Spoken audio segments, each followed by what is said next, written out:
Good morning, welcome to జై Telangana TV. So మనం సామాజిక శాస్త్రాన్ని అధ్యయనం చేస్తున్నాం. సో గ్రూప్ 1 ప్రిలిమ్స్లో భాగంగా చాప్టరైజేషన్ చెప్పుకున్నాం. ఆల్రెడీ ఒక చాప్టర్ని ప్రీవియస్ క్లాస్లో కంప్లీట్ చేయడం జరిగింది. ఆ చాప్టర్ కులం అని చెప్పుకున్నాం. సో సమాజంలో ఉండేటువంటి అంశాల గురించి తెలియజేసేటువంటి శాస్త్రాన్నే సమాజ శాస్త్రం అని పిలుస్తాం. కాబట్టి ఈ సమాజ శాస్త్రంలో అతి ముఖ్యమైనటువంటి అంశాల గురించి మనం డిస్కస్ చేయడం జరుగుతూ ఉంది. కేవలం ప్రిలిమ్స్ వరకు మాత్రమే ఈ పాఠ్యాంశాలు. మెయిన్స్కి మరియు గ్రూప్ 2 గ్రూప్ 3కి పూర్తి చాప్టర్స్ చదవాల్సి ఉంటుంది. అంటే 43 చాప్టర్ల వరకు చదవాల్సిన అవసరం ఉంటుంది. కాబట్టి సో ఇక్కడ తెలుసుకోవాల్సిన విషయం ఏంటంటే, భారతదేశంలో ఉండేటువంటి సామాజిక వ్యవస్థను ఒకసారి గమనించినట్లయితే మనం కులాన్ని ఒకసారి తీసుకున్నాం. కాబట్టి కులాన్ని విషయాలన్నిటి గురించి, అంటే కుల వ్యవస్థ అంటే ఏమిటి, కులానికి గల నిర్వచనం ఏమిటి, కుల వ్యవస్థ లక్షణాలు క్రోబర్ ఏం చెప్పాడు, వాటన్నిటి గురించి మనం ప్రీవియస్ క్లాస్లో చెప్పుకున్నాం. ఇవాళ క్లాస్లో ఇంకొక చాప్టర్తో రావడం జరుగుతుంది. ఆ చాప్టర్ పేరు వచ్చేసి తెగలు. స్పెషల్గా మెన్షన్ చేశాడు గ్రూప్ 1 ప్రిలిమ్స్లో తెగలు. ఏంటి తెగలు? వీటిని మనం ఇంగ్లీష్లో ట్రైబస్ అంటాము. భారతదేశంలో కాదు, ప్రపంచం మొత్తం మీద కూడా మానవ ఆవిర్భావం జరిగిందే వీళ్ళతో అని చెప్పవచ్చు. అసలు ఎవరు ఈ తెగలు, వీళ్ళ యొక్క లక్షణాలు ఏమిటి, వీళ్ళ యొక్క జీవన విధానం ఎలా ఉంది, భారతదేశంలో ఏ రాష్ట్రంలో ఎటువంటి తెగల వాళ్ళు ఉన్నారు చెప్పుకుంటే ఈ చాప్టర్ కంప్లీట్ అయిపోతుంది. సో భారతదేశంలో తెగల గురించి డిస్కస్ చేయాలంటే ముందు తెగలు ఎవరో తెలుసుకోవాలి. ఈ దేశంలో మొట్టమొదటిగా నాగరికత సమాజం ఏర్పడడానికంటే ముందు ప్రతి మానవుడికి సంస్కృతి ఉంటుందని ప్రీవియస్ క్లాస్లో చెప్పాను. అందుకనే సమాజ శాస్త్రాన్ని అధ్యయనం చేయాలంటే 2 విషయాలు తెలుసుకోవాలి. ఒకటి సంస్కృతి, 2 నాగరికత. ప్రతి మానవుడికి సంస్కృతి ఉంటుందని చెప్పాను, కానీ చాలామంది మానవులకి అంటే సంస్కృతి ఉంటుంది, కొంతమందికి నాగరికత మాత్రమే ఉంటుంది. అంటే మిగిలిన కొంతమందికి నాగరికత లేదు. ఆ నాగరికత లేనటువంటి వ్యక్తులనే మనం ఏమని పిలుస్తామంటే ట్రైబ్స్ అని పిలుస్తాం. అంటే బాగా అభివృద్ధి చెందినటువంటి జీవన విధానాన్ని నాగరికత అంటే, మామూలుగా జీవన విధానాన్ని సంస్కృతి అన్నాం. అంటే ప్రతి మానవుడికి సంస్కృతి ఉంది, కానీ ప్రతి మానవుడికి నాగరికత లేదని చెప్పుకోవచ్చు. మనం ఇవాళ నాగరికత లేనటువంటి వ్యక్తుల గురించి డిస్కస్ చేస్తున్నాం. వాళ్ళనే గిరిజనులు అని పిలుస్తారు, ట్రైబ్స్. వీళ్ళంతా కూడా నాగరికత సమాజానికి దూరంగా ఉంటూ ఒక ప్రత్యేకమైనటువంటి సంస్కృతి సాంప్రదాయాలను ఏర్పరచుకున్నటువంటి ఆ సమూహాన్నే గిరిజనులు అని పిలుస్తారు. సామాజిక శాస్త్రం ఏమంటుందంటే, నాగరికత సమాజానికి వీళ్ళు దూరంగా ఉంటారు, వీళ్ళు నాగరికత సమాజంలో కలవరు, కానీ వీళ్ళకంటూ ఒక ప్రత్యేక సంస్కృతి సాంప్రదాయాలు ఉన్నాయి. ఆ ప్రత్యేక సాంప్రదాయాలతో కూడి ఉన్నటువంటి ఆ సమూహాన్ని గిరిజనులు అని పిలుస్తారు.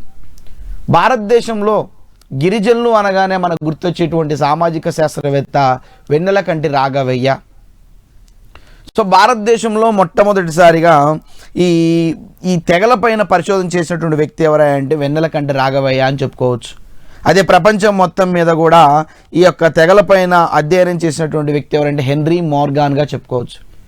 ఇప్పుడు హెన్రీ మోర్గాన్ ప్రపంచంలో ఉండేటువంటి అన్ని గిరిజనుల పైన, ఓవరాల్గా ప్రపంచంలో ఉండేటువంటి తెగలపైన అధ్యయనం చేస్తే భారతదేశంలో పైన పూర్తి అధ్యయనం చేసినటువంటి ఆ వ్యక్తి ఎవరంటే వెన్నెలకంటి రాఘవయ్య అని చెప్పుకోవచ్చు.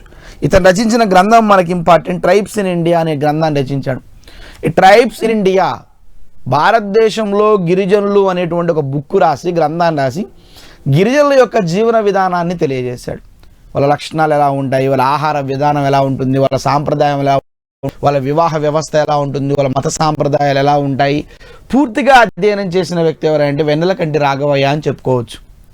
సో కాబట్టి మనం ఒకటే విషయం, గిరిజనులు అంటే నాగరికత సమాజానికి దూరంగా ఉంటూ ఒక ప్రత్యేక సంస్కృతి సాంప్రదాయాలు ఏర్పరచుకున్నటువంటి ఆ వ్యక్తులని ఏమని పిలుస్తారు అంటే ఆ సమూహాన్ని గిరిజనులు అని పిలుస్తారు. వీళ్ళ గురించి డేటా మనకి చాలా చాలా ఇంపార్టెంట్. ఎగ్జామినేషన్లో డేటా అడుగుతాడు. సో కాబట్టి మనకి భారతదేశంలో 2011 జనాభా లెక్కల ప్రకారము ఓవరాల్గా 8.2% తెగలు ఉన్నట్లు, వీళ్ళని మనం భారత రాజ్యాంగంలో ఎస్టీలు అని పిలుస్తాం. ఎస్టీలు మీన్స్ షెడ్యూల్డ్ ట్రైబ్స్. భారత రాజ్యాంగం ప్రకారం వీళ్ళకి రిజర్వేషన్ కూడా ఇవ్వడం జరిగింది ఎస్టీలకి.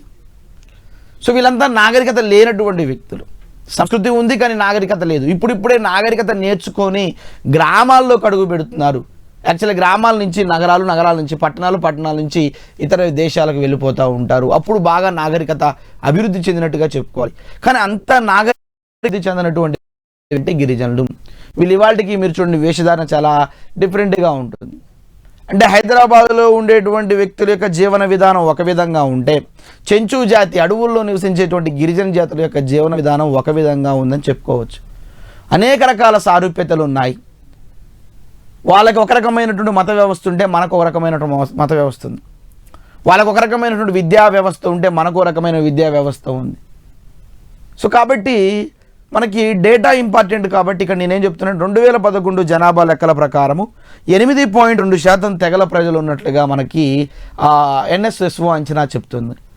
సో కాబట్టి ఇదొక విషయం అనమాట. ఇకపోతే భారతదేశంలో దాదాపు 573 షెడ్యూల్డ్ తెగలు ఉన్నట్లుగా, ఎస్టీ కేటగిరీస్ మొత్తం 573 రకాలకు సంబంధించిన తెగలు ఉన్నట్లుగా మనకి 2011 జనాభా లెక్కలు చెప్తున్నాయి. అంటే ఈ దేశంలో ఓవరాల్గా 573 తెగలు ఉన్నాయి. వాళ్ళలో చెంచులు ఉన్నారు, కాశీలు ఉన్నారు, సంతాళ్ళు ఉన్నారు, ఉన్నారు, ఓకే, రకరకాలైనటువంటి తెగలు ఉన్నట్లు. సో ఓవరాల్గా భారతదేశంలో మొత్తం 573 తెగలు ఉన్నట్లుగా మనకి డేటా చెప్తుంది. ఈ డేటా ఇంపార్టెంట్. ఇకపోతే మనం గిరిజనుల యొక్క లక్షణాల గురించి వివరించాలి. అంటే వాళ్ళ యొక్క విధానం ఎలా ఉంటుంది. ఇప్పుడు ప్రీవియస్ క్లాస్లో నేను ఏ విధంగా అయితే కుల వ్యవస్థలో లక్షణాలు చెప్పానో, సో ఇక్కడ కూడా గిరిజనుల యొక్క లక్షణాలు అంటే వాళ్ళ యొక్క జీవన విధానం ఎలా ఉంటుందో ఐడెంటిఫై చేయాలి. నేను ఒక్కొక్క విధానం గురించి ఎలాబరేట్గా ఎక్స్ప్లెయిన్ చేస్తాను. ఒకటోది, వీళ్ళు సాధారణమైనటువంటి నిరాడంబర జీవితాన్ని గడుపుతారు. మీరు ఆ గిరిజనుల యొక్క జీవన విధానం గమనించండి. మనలాగా వజ్ర వైడూర్యాలు వాళ్ళు వేసుకోరు, మనలాగా అనేక రకాలైనటువంటి వస్త్రాలు, ఖరీదైనటువంటి వస్త్రాలు ధరించరు, మనలాగా శాస్త్ర సాంకేతిక పరిజ్ఞానంతో కూడినటువంటి పరికరాలు మన దగ్గర ఉన్నట్టుగా వాళ్ళ దగ్గర ఉండదు. కేవలం సాధారణమైనటువంటి ఎటువంటి ఆడంబరాలు లేకుండా సాధారణంగా నిరాడంబరంగా జీవిస్తూ ఉంటారు. వీళ్ళకి జీవన విధానం చాలా చాలా కొత్త ఉంటుంది. వాళ్ళ ఆహార అన్వేషణను కూడా గమనించండి. వాళ్ళు పచ్చి మాంసాన్ని తినడం, కాల్చుకొని తినడం, ఇంకా ఏ విధంగా అయితే ఆది మానవుడు ఉన్నాడో అలాగనే వాళ్ళ జీవన విధానం ఉండడం. సో వీళ్ళు వన్ ఆఫ్ ది లక్షణంగా ఏం చెప్పుకోవాలంటే వీళ్ళు సాధారణమైనటువంటి జీవితాన్ని గడుపుతారు. వాళ్ళ యొక్క గృహ సదుపాయం కూడా చాలా నార్మల్గా ఉంటుంది, గూడాలో అని పిలుస్తారు. ఇకపోతే వీళ్ళ లక్షణాల్లో ఇంకోటి ఏంటంటే వీళ్ళు బాగా బిడియాన్ని కలిగి ఉండి కొత్త వారిని అసలు నమ్మరు. ఇప్పుడు వీళ్ళు కేవలం ఒక తెగకు సంబంధించిన వాళ్ళు కాబట్టి ఒక ప్రాంతంలో ఉమ్మడిగా కలిసి జీవిస్తూ ఉంటారు. వీళ్ళకి బయట ప్రపంచం అంటే ఏంటో తెలియదు, బిడియం ఎక్కువగా ఉంటుంది, భయపడుతూ ఉంటారు. కొన్ని సందర్భాల్లో కొత్త వారు ఎవరిని వస్తే వారిని నమ్మరు, పైగా వాళ్ళని చంపడానికి ప్రయత్నిస్తూ ఉంటారు. సో గిరిజన లక్షణాల్లో రెండవ లక్షణం చాలా చాలా ఇంపార్టెంట్. ఎందుకంటే వాళ్ళకి తెలియదు. కారణం ఏంటంటే భారతదేశంలో ప్రపంచం మొత్తం మీదగా హోమోసెపియన్ మానవుడు ఆవిర్భించినప్పటికీ కూడా ఇంకా మైండ్ పూర్తిగా మెచ్యూర్డ్ కాకపోవడం, నాగరికత అంటే ఏంటో తెలియకపోవడం వల్ల వాళ్ళు కేవలం ఎదురంగా ఉండేటువంటి వ్యక్తి మానవ జాతికి సంబంధించిన వాడు మానవ సంతతి అని వీళ్ళకి తెలియకపోవడం, లేదా పూర్తిగా నాగరికత లేకపోవడం వల్ల వీడు బాగా భయానికి గురవుతాడు. ఇతర వ్యక్తులను ఎవరిని కూడా నమ్మడు, బిడియాన్ని కలిగి ఉంటాడు. నెక్స్ట్ ఇకపోతే జీవన విధానంలో గమనించిన మద్యపానాన్ని, నృత్యాలు చేస్తాము. యాక్చువల్లీ గిరిజనులు ఎక్కువగా పిప్పసారా అనేటువంటి ఆ యొక్క మద్యాన్ని సేవిస్తూ ఉంటారు. వీళ్ళు కూడా నృత్యాలు చేస్తూ ఉంటారు. ఎలా? వాళ్ళ యొక్క పండుగల్లో, వాళ్ళ యొక్క జాతరలలో, లేకపోతే వాళ్ళ యొక్క కుల నాయకుడు వివాహంలో, లేకపోతే వాళ్ళ యొక్క కులానికి సంబంధించిన ఏ వ్యక్తి అయినా మరణించినప్పుడు ఆ యొక్క శవయాత్రలో వీళ్ళు నృత్యాలు చేస్తూ ఉంటారు. అది వాళ్ళ కల్చర్. అంటే వీళ్ళు మద్యపానాన్ని సేవిస్తారు, నృత్యాలు కూడా చేస్తూ ఉంటారు. వాళ్ళ యొక్క లక్షణాలు చెప్తా ఉన్నాను.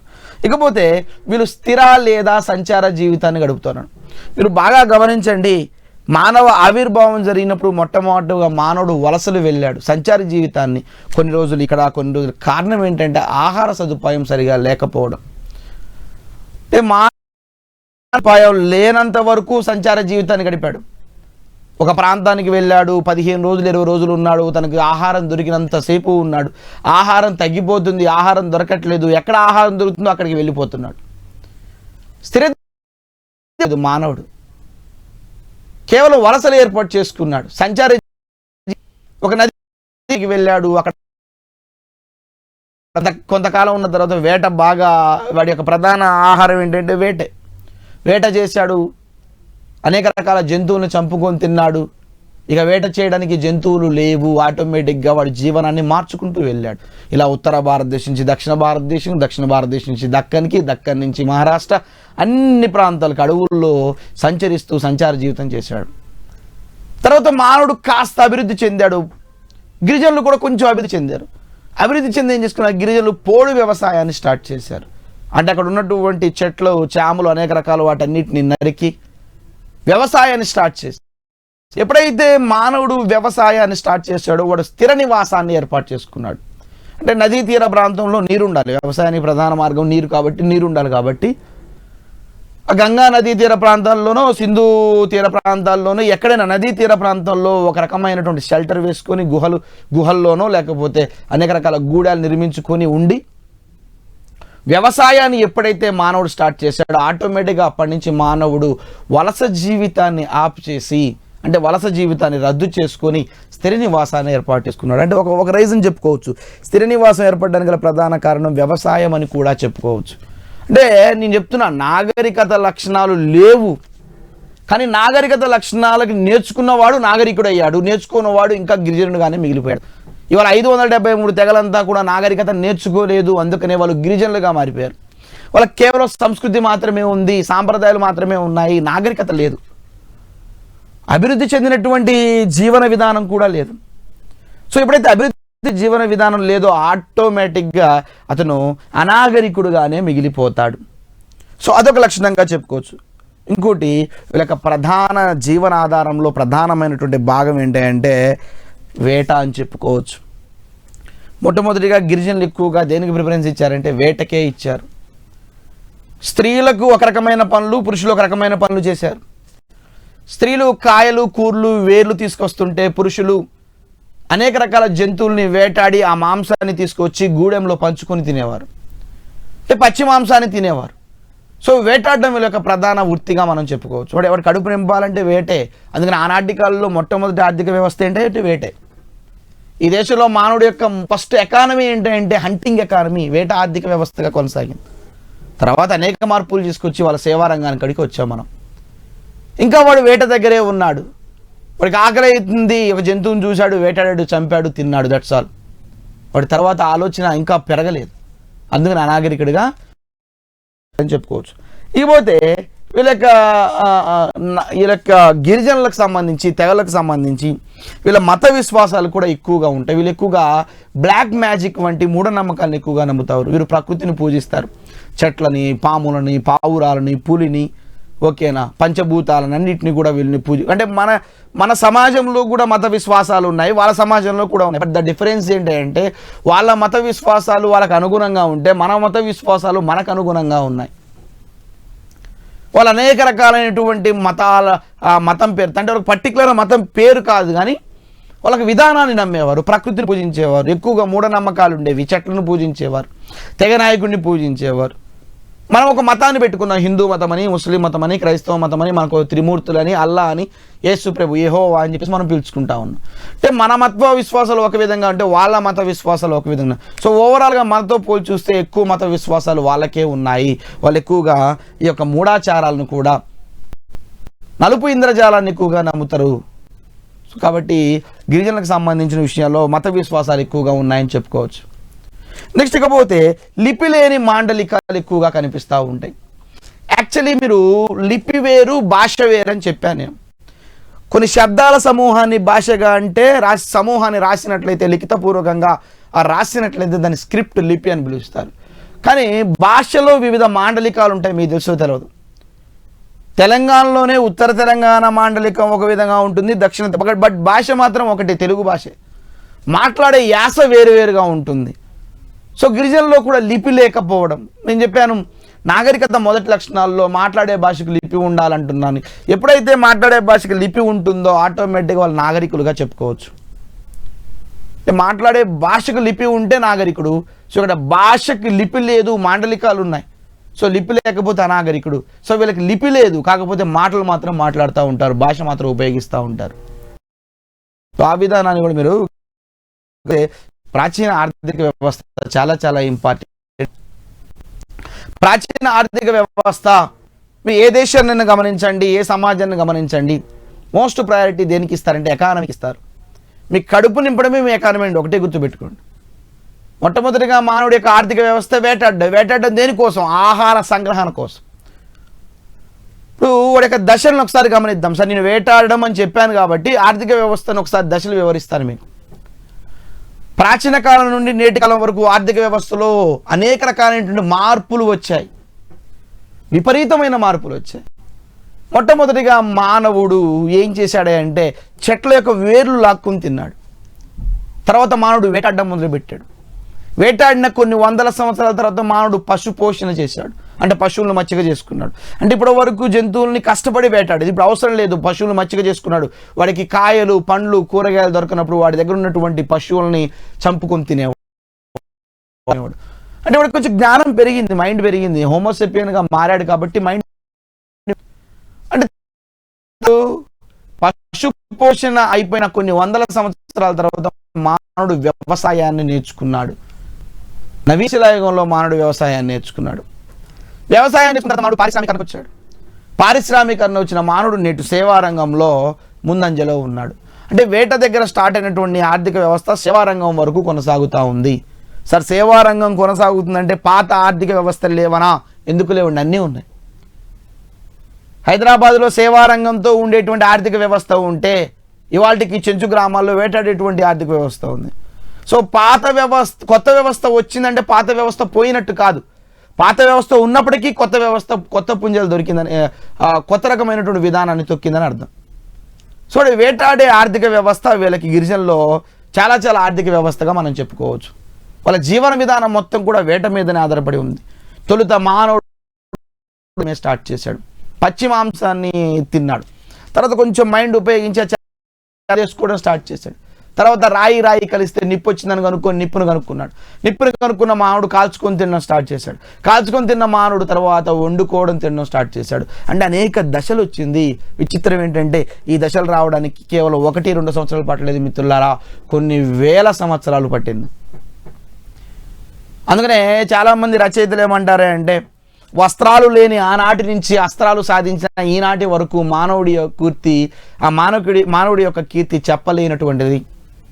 వస్త్రాలు లేని ఆనాటి నుంచి అస్త్రాలు సాధించిన ఈనాటి వరకు కూడా మానవుడి యొక్క గొప్పతనం చాలా చాలని చెప్పుకోవచ్చు. కారణం ఏంటంటే ఎకానమీ, ఆర్థిక వ్యవస్థలో సమూలమైనటువంటి మార్పులు వచ్చాయి.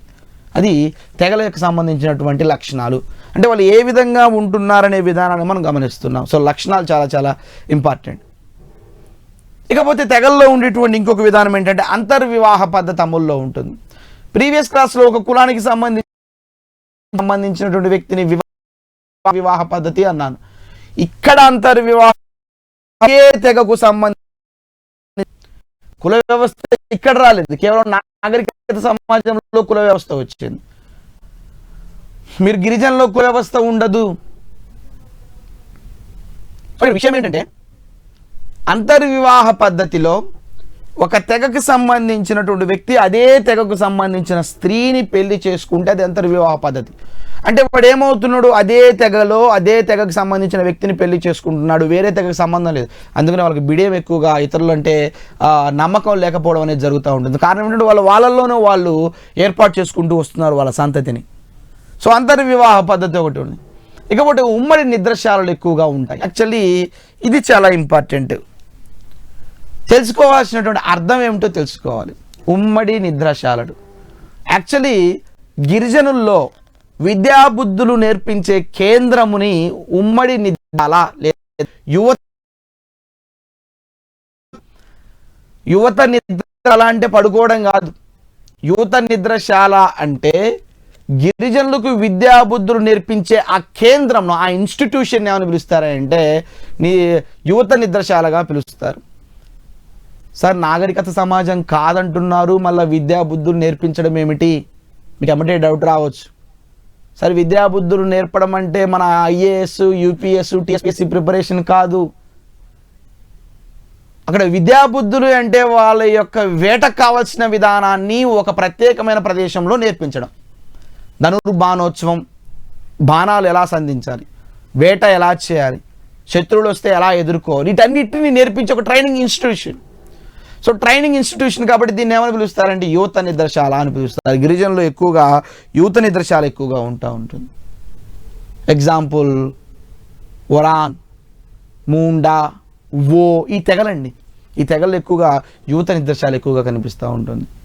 అంటే యువత నిద్రశాల అంటే విద్యాబుద్ధులు నేర్పడం. ఏ విద్యాబుద్ధులు అంటే వాళ్ళకి కావాల్సినటువంటి విలువలు, ఆ విలువ విద్యను నేర్పడం, ధనుర్బాణోత్సవం నేర్పడం, వేట ఎలా చేయడం నేర్పడం, శత్రువులని కాపాడుకోవడం, ఎప్పుడు ఎలా వేట చేయాలి, వీటన్నిటినీ కూడా ఒక నేర్పించేటువంటి ఒక ట్రైనింగ్ ఇన్స్టిట్యూషన్ ఏమని పిలుస్తారంటే యువత నిద్రశాలగా ఉపయోగిస్తారు.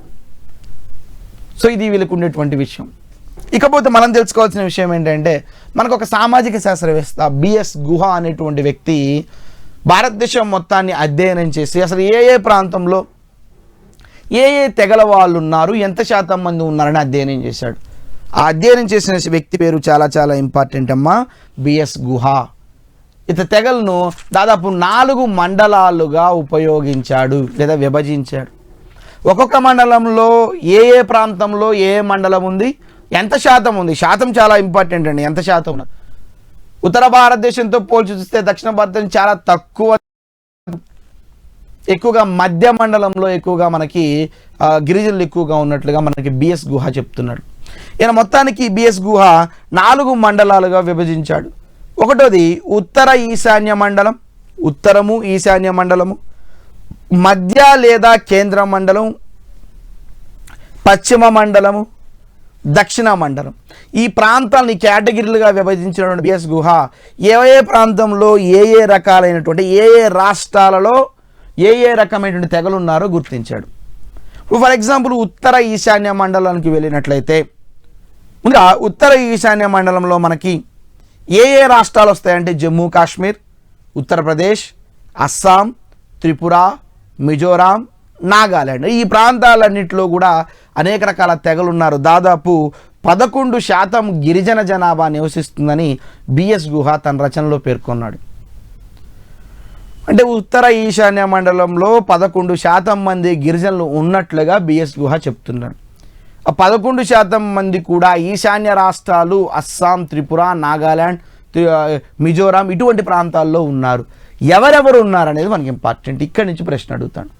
సో పర్టికులర్గా చెప్పలేమండి, ఎందుకంటే గ్రామాల్లో లేరు, వాళ్ళు నాగరికత సమాజంలో లేరు, వాళ్ళు ఎక్కడో అడవుల్లో నివసిస్తున్నారు. కాబట్టి మనకు దొరికినటువంటి డేటా ఆధారంగా మనం చూసుకున్నట్లయితే మనకి జమ్మూ కాశ్మీర్, హిమాచల్ ప్రదేశ్లో ఎక్కువగా బోట్ అనేటువంటి తెగ, గడ్డీలు అనేటువంటి ఒక తెగ ఎక్కువగా నివసిస్తున్నట్టుగా బిఎస్ గుహ చెప్తున్నాడు. బోట్ అండ్ గడ్డీలు తెగ పేరండి. సో వాళ్ళు నివసిస్తున్నారు. అంటే ఓవరాల్గా ఈశాన్య ఉత్తర ప్రాంతంలో 11% మంది గిరిజన జనాభా, అంటే గిరిజన జనాభా 11% మంది ఉన్నట్లుగా మనకి బిఎస్ గుహ చెప్తున్నాడు. నెక్స్ట్ ఇకపోతే ఉత్తరప్రదేశ్లో తారస్లు, వీళ్ళు ఒక గిరిజన తెగ. ఇప్పుడు ఎవరి గిరిజన తెగ అయినా వాళ్ళ జీవన విధానం సేమ్ అండి. ఇందాక నేను ఏ విధంగా అయితే లక్షణాలు చెప్పినా అదే లక్షణాలు ఉన్నాయి వాళ్ళకి. ఒక లక్షణం అని చెప్పుకో డిస్కస్ చేస్తాను. మనకి చెంచులని, నాగాలని, కూకీలని రకరకాల జాతులని వాళ్ళ గురించి స్పెషల్గా డిస్కస్ చేస్తాను. నెక్స్ట్ ఇకపోతే అస్సాంలో మీజోలు, గారోలు, ఆ గారో కొండల్లో ఉన్నారండి. కాశీలు, కాశీ తెగ. నెక్స్ట్ మేఘాలయలో కాశీలు ఎక్కువగా ఉన్నట్లు, మిజోరాంలో మీజోలు ఎక్కువగా ఉన్నట్లు, నాగాల్యాండ్లో నాగాలు ఎక్కువగా ఉన్నట్లు, మణిపూర్లో కూకీ తెగ ఎక్కువగా ఉన్నట్లు, త్రిపురలో త్రిపురాకామ మావోలు, మావోలు ఇంపార్టెంట్ అండి. సో మావోలు తెగ త్రిపురలో ఉన్నట్లుగా, అంటే ఓవరాల్గా ఈ యొక్క ఉత్తర ఈశాన్య మండలంలో అనేక రాష్ట్రాల్లో రకరకాలైనటువంటి గిరిజన తెగలు ఉన్నారు. వాళ్ళు ఏ ప్రాంతాలు ఉన్నారు, వాళ్ళకు ఉండేటువంటి పేరు ఏమిటి, ఓవరాల్గా వాళ్ళు ఎంత శాతం మంది ఉన్నారనేది మనం గమనించాలి. నెక్స్ట్ ఈశాన్య ప్రాంతం అయిపోయిన తర్వాత బిఎస్ గుహ మధ్య లేదా కేంద్ర మండలం, అంటే మిడివల్, అంటే భారతదేశానికి మధ్య భాగం, రాజస్థాన్, మధ్యప్రదేశ్, గుజరాత్, మహారాష్ట్ర ఆ ప్రాంతాల్లో ఉండేటువంటి ఆ గిరిజనుల పైన అధ్యయనం చేశాడు. ఆ ప్రాంతాలు అంటే ఎక్కువగా మధ్యప్రదేశ్, ఛత్తీస్గఢ్, చోటా నాగ్పూర్, బీహార్, ఒడిస్సా, మహారాష్ట్ర, ఉత్తరప్రదేశ్, గుజరాత్ ఈ ప్రాంతాలన్నింటిలో కూడా అనేక రకాల తెగలు ఉన్నారు. ఇక్కడ విషయం ఏమిటంటే ఇప్పుడు అంత భారతదేశం అంతటా కూడా ఎక్కువ శాతం మంది గిరిజనులు ఎక్కడ ఉన్నారంటే మధ్య కేంద్ర మండలంలోనే ఉన్నారని బిఎస్ గుహ చెప్తున్నారు. దాదాపు 57% మంది. ఇది ఇంపార్టెంట్గా భావించవచ్చు. అంటే ఉత్తర ఈశాన్య ప్రాంతంలో 11% మంది అయితే ఈ యొక్క మధ్య కేంద్ర మండలంలో ఆ సెంట్రల్లో ఉండేటువంటి ఆ మండలంలో దాదాపు 57% మంది గిరిజన జనాభా, ఎక్కువ గిరిజనులు ఈ ప్రాంతంలోనే నివసిస్తున్నారు. వీళ్ళకి అనుకూలమైనటువంటి ఇక్కడే ఉన్నాయి. వీళ్ళు సమాజానికి దూరంగా ఉన్నప్పటికీ ఎక్కువ శాతం ఇక్కడే ఉన్నారని బిఎస్ గుహ చెప్తున్నారు. ఎవరెవరు ఉన్నారంటే మూండా తెగ అండి, కరియా తెగ, గోండ్, బిల్లులు, ఈ రకరకాలైనటువంటి తెగలు ఈ ప్రాంతంలో నివసిస్తున్నారు. వాళ్ళు దాదాపు 57% ఉన్నట్లుగా మనకి బిఎస్ గుహ చెప్తా ఉన్నాడు. నెక్స్ట్ ఇకపోతే పశ్చిమ మండలం. ఆటోమేటిక్గా మనం మధ్య మండలం నుంచి మన పశ్చిమ మండలానికి వచ్చాం. అంటే ఓవరాల్గా భారతదేశంలో అనేక మండలాలకు విభజించాడు. 4 మండలాల్లో 4 ప్రాంతాలను తీసుకున్నాడు. ఇప్పుడు పశ్చిమ మండలంకి వచ్చాం. ఇప్పుడు పశ్చిమ మండలం అంటే ఆ రాజస్థాన్, మధ్యప్రదేశ్, గుజరాత్ ఆ రాష్ట్రాల కింద వస్తుంది.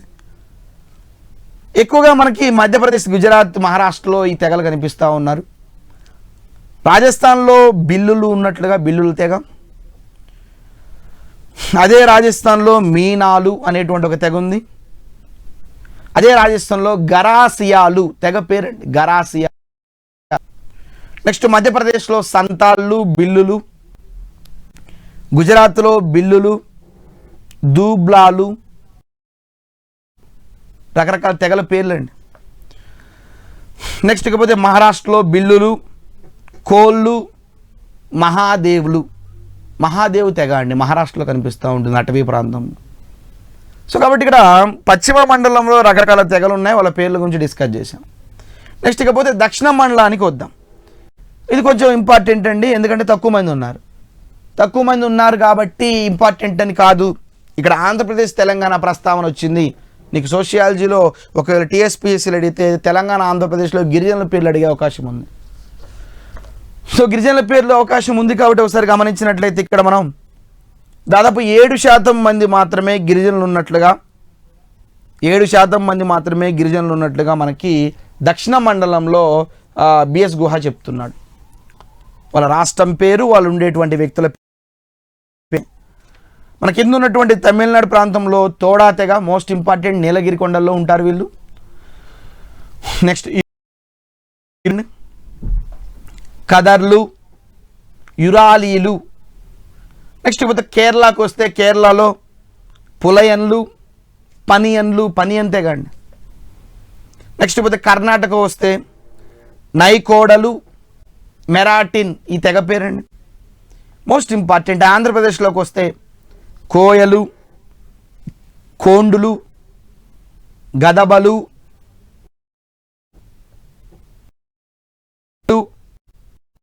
సవరలు.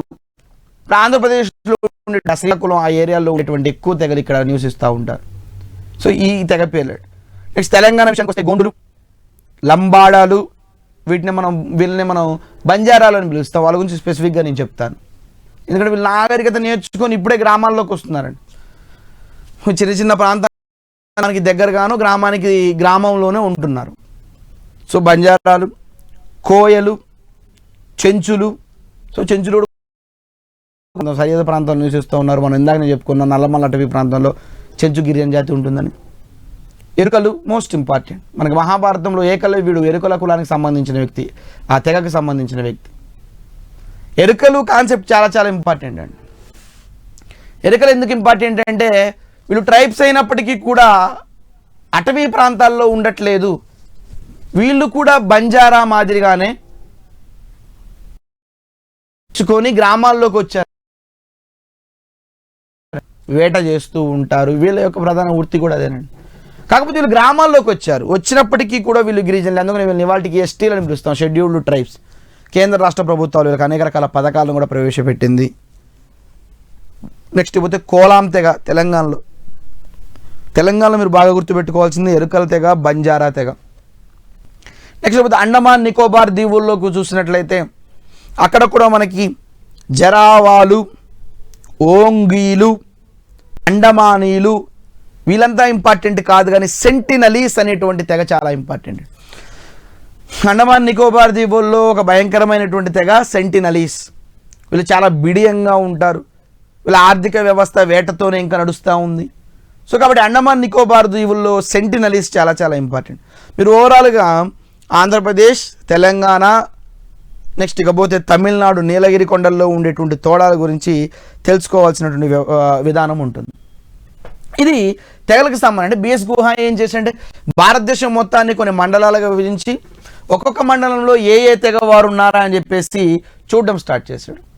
ఉత్తర భారతదేశంలో 7% అని, మధ్య భారతదేశంలో దాదాపు మనకి 57% అని, పశ్చిమ మండలంలో 25% అని, దక్షిణ మండలంలో 7%. అంటే ఉత్తర భారతదేశం 11, ఇది దక్షిణ భారతదేశం 7%గా చెప్పారు. అతి తక్కువ గిరిజన జనాభా ఎక్కడ ఉన్నారంటే దక్షిణ మండలం. అతి ఎక్కువగా గిరిజన జనాభా ఎక్కడ ఉన్నారంటే మధ్య మండలం లేదా కేంద్ర మండలం. ప్రశ్నలు అడుగుతాడు. ఒకవేళ ఎంత శాతము, ఇక్కడేమో 57%, అతి తక్కువగా 7%. మొదటిగా ఉత్తర ఈశాన్యంలో 11%, పశ్చిమ మండలంలో కేవలం 25%. ఇలా గుర్తుపెట్టుకోవాలి. ఎగ్జామినేషన్లో శాతాలు అడిగే అవకాశం ఉంది. సో ఇది ఉండేటువంటి విషయం. ఇకపోతే మరి ఈ తెగల గురించి చెప్పుకున్నాం కదా, ఈ తెగల యొక్క ఆర్థిక వ్యవస్థ ఏమున్నాయి? ఆర్థిక వ్యవస్థ అని చెప్పాను. కొన్ని చోట్ల వ్యవసాయం ఉంది, కొన్ని చోట్ల పశుపోషణ ఉంది, కొన్ని చోట్ల వేట ఉంది. ప్రధానంగా వేట ఎక్కువగా కనిపిస్తూ ఉంటుంది. సో నేను ఈ తెగ పేరు చెప్తాను, తెగల యొక్క ఆర్థిక వ్యవస్థ చెప్తాను. ఫర్ ఎగ్జాంపుల్ బీర్వోర్ అనేటువంటి తెగ, చెంచు తెగ, కోడర్ తెగ, యానాది తెగ, కురుంబా తెగ.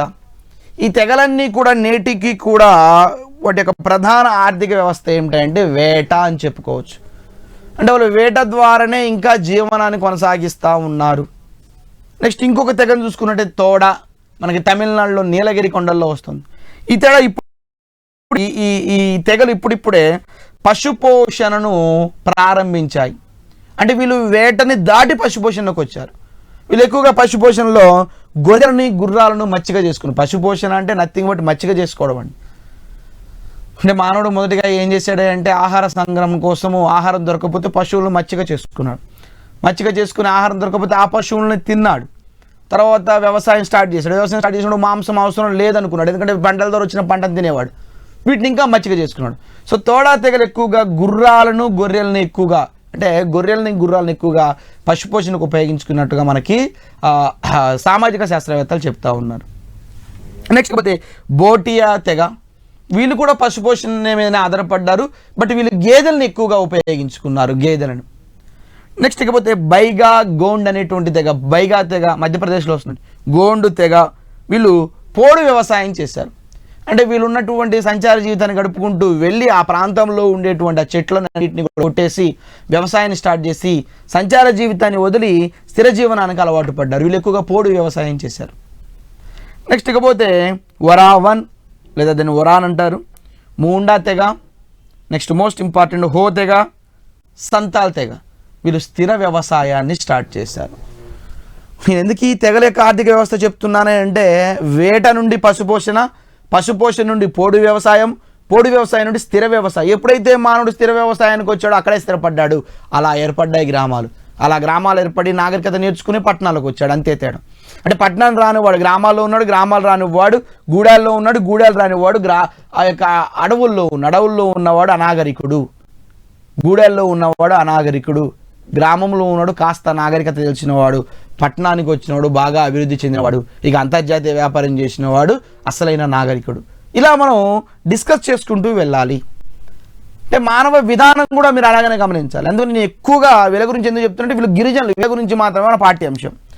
నాగరిక మానవుడి గురించి చెప్పడానికి సమయం సరిపోదు. అన్ని రకాలుగా అభివృద్ధి చెందాడు. ఒక మాటలో చెప్పవచ్చు అభివృద్ధి చెందిన నాగరికుడు అని చెప్పవచ్చు. ఇక అన్ని విషయాలు దాంట్లోకి వస్తాయి. బట్ అనాగరికుడిని మనం అధ్యయనం చేయడం సులభము, ఎందుకంటే వాడికి ఏమేమి ఉన్నాయో ఏమేమి లేవో మనం చెప్పవచ్చు. వాడు ఎలా వేట చేశాడో చెప్పవచ్చు, వాడు వ్యవసాయం ఎలా వ్యవసాయం చేశాడో చెప్పవచ్చు, వాడు పశుపోషణ వాడు ఎటువంటి పశువులను ఉపయోగించాడో చెప్పవచ్చు, వాడి యొక్క పారిశ్రామీకరణ అనేది లేదు, వాడి యొక్క సేవారంగం లేదు. సో వాడు ఎక్కడి వరకు ఆగిపోయింది?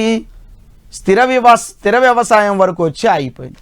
సో లాస్ట్గా వరాన్ తెగ, హో తెగ స్థిర వ్యవసాయం చేసినట్లుగా మనకి చెప్తా ఉన్నారన్నమాట. ఓకేనా?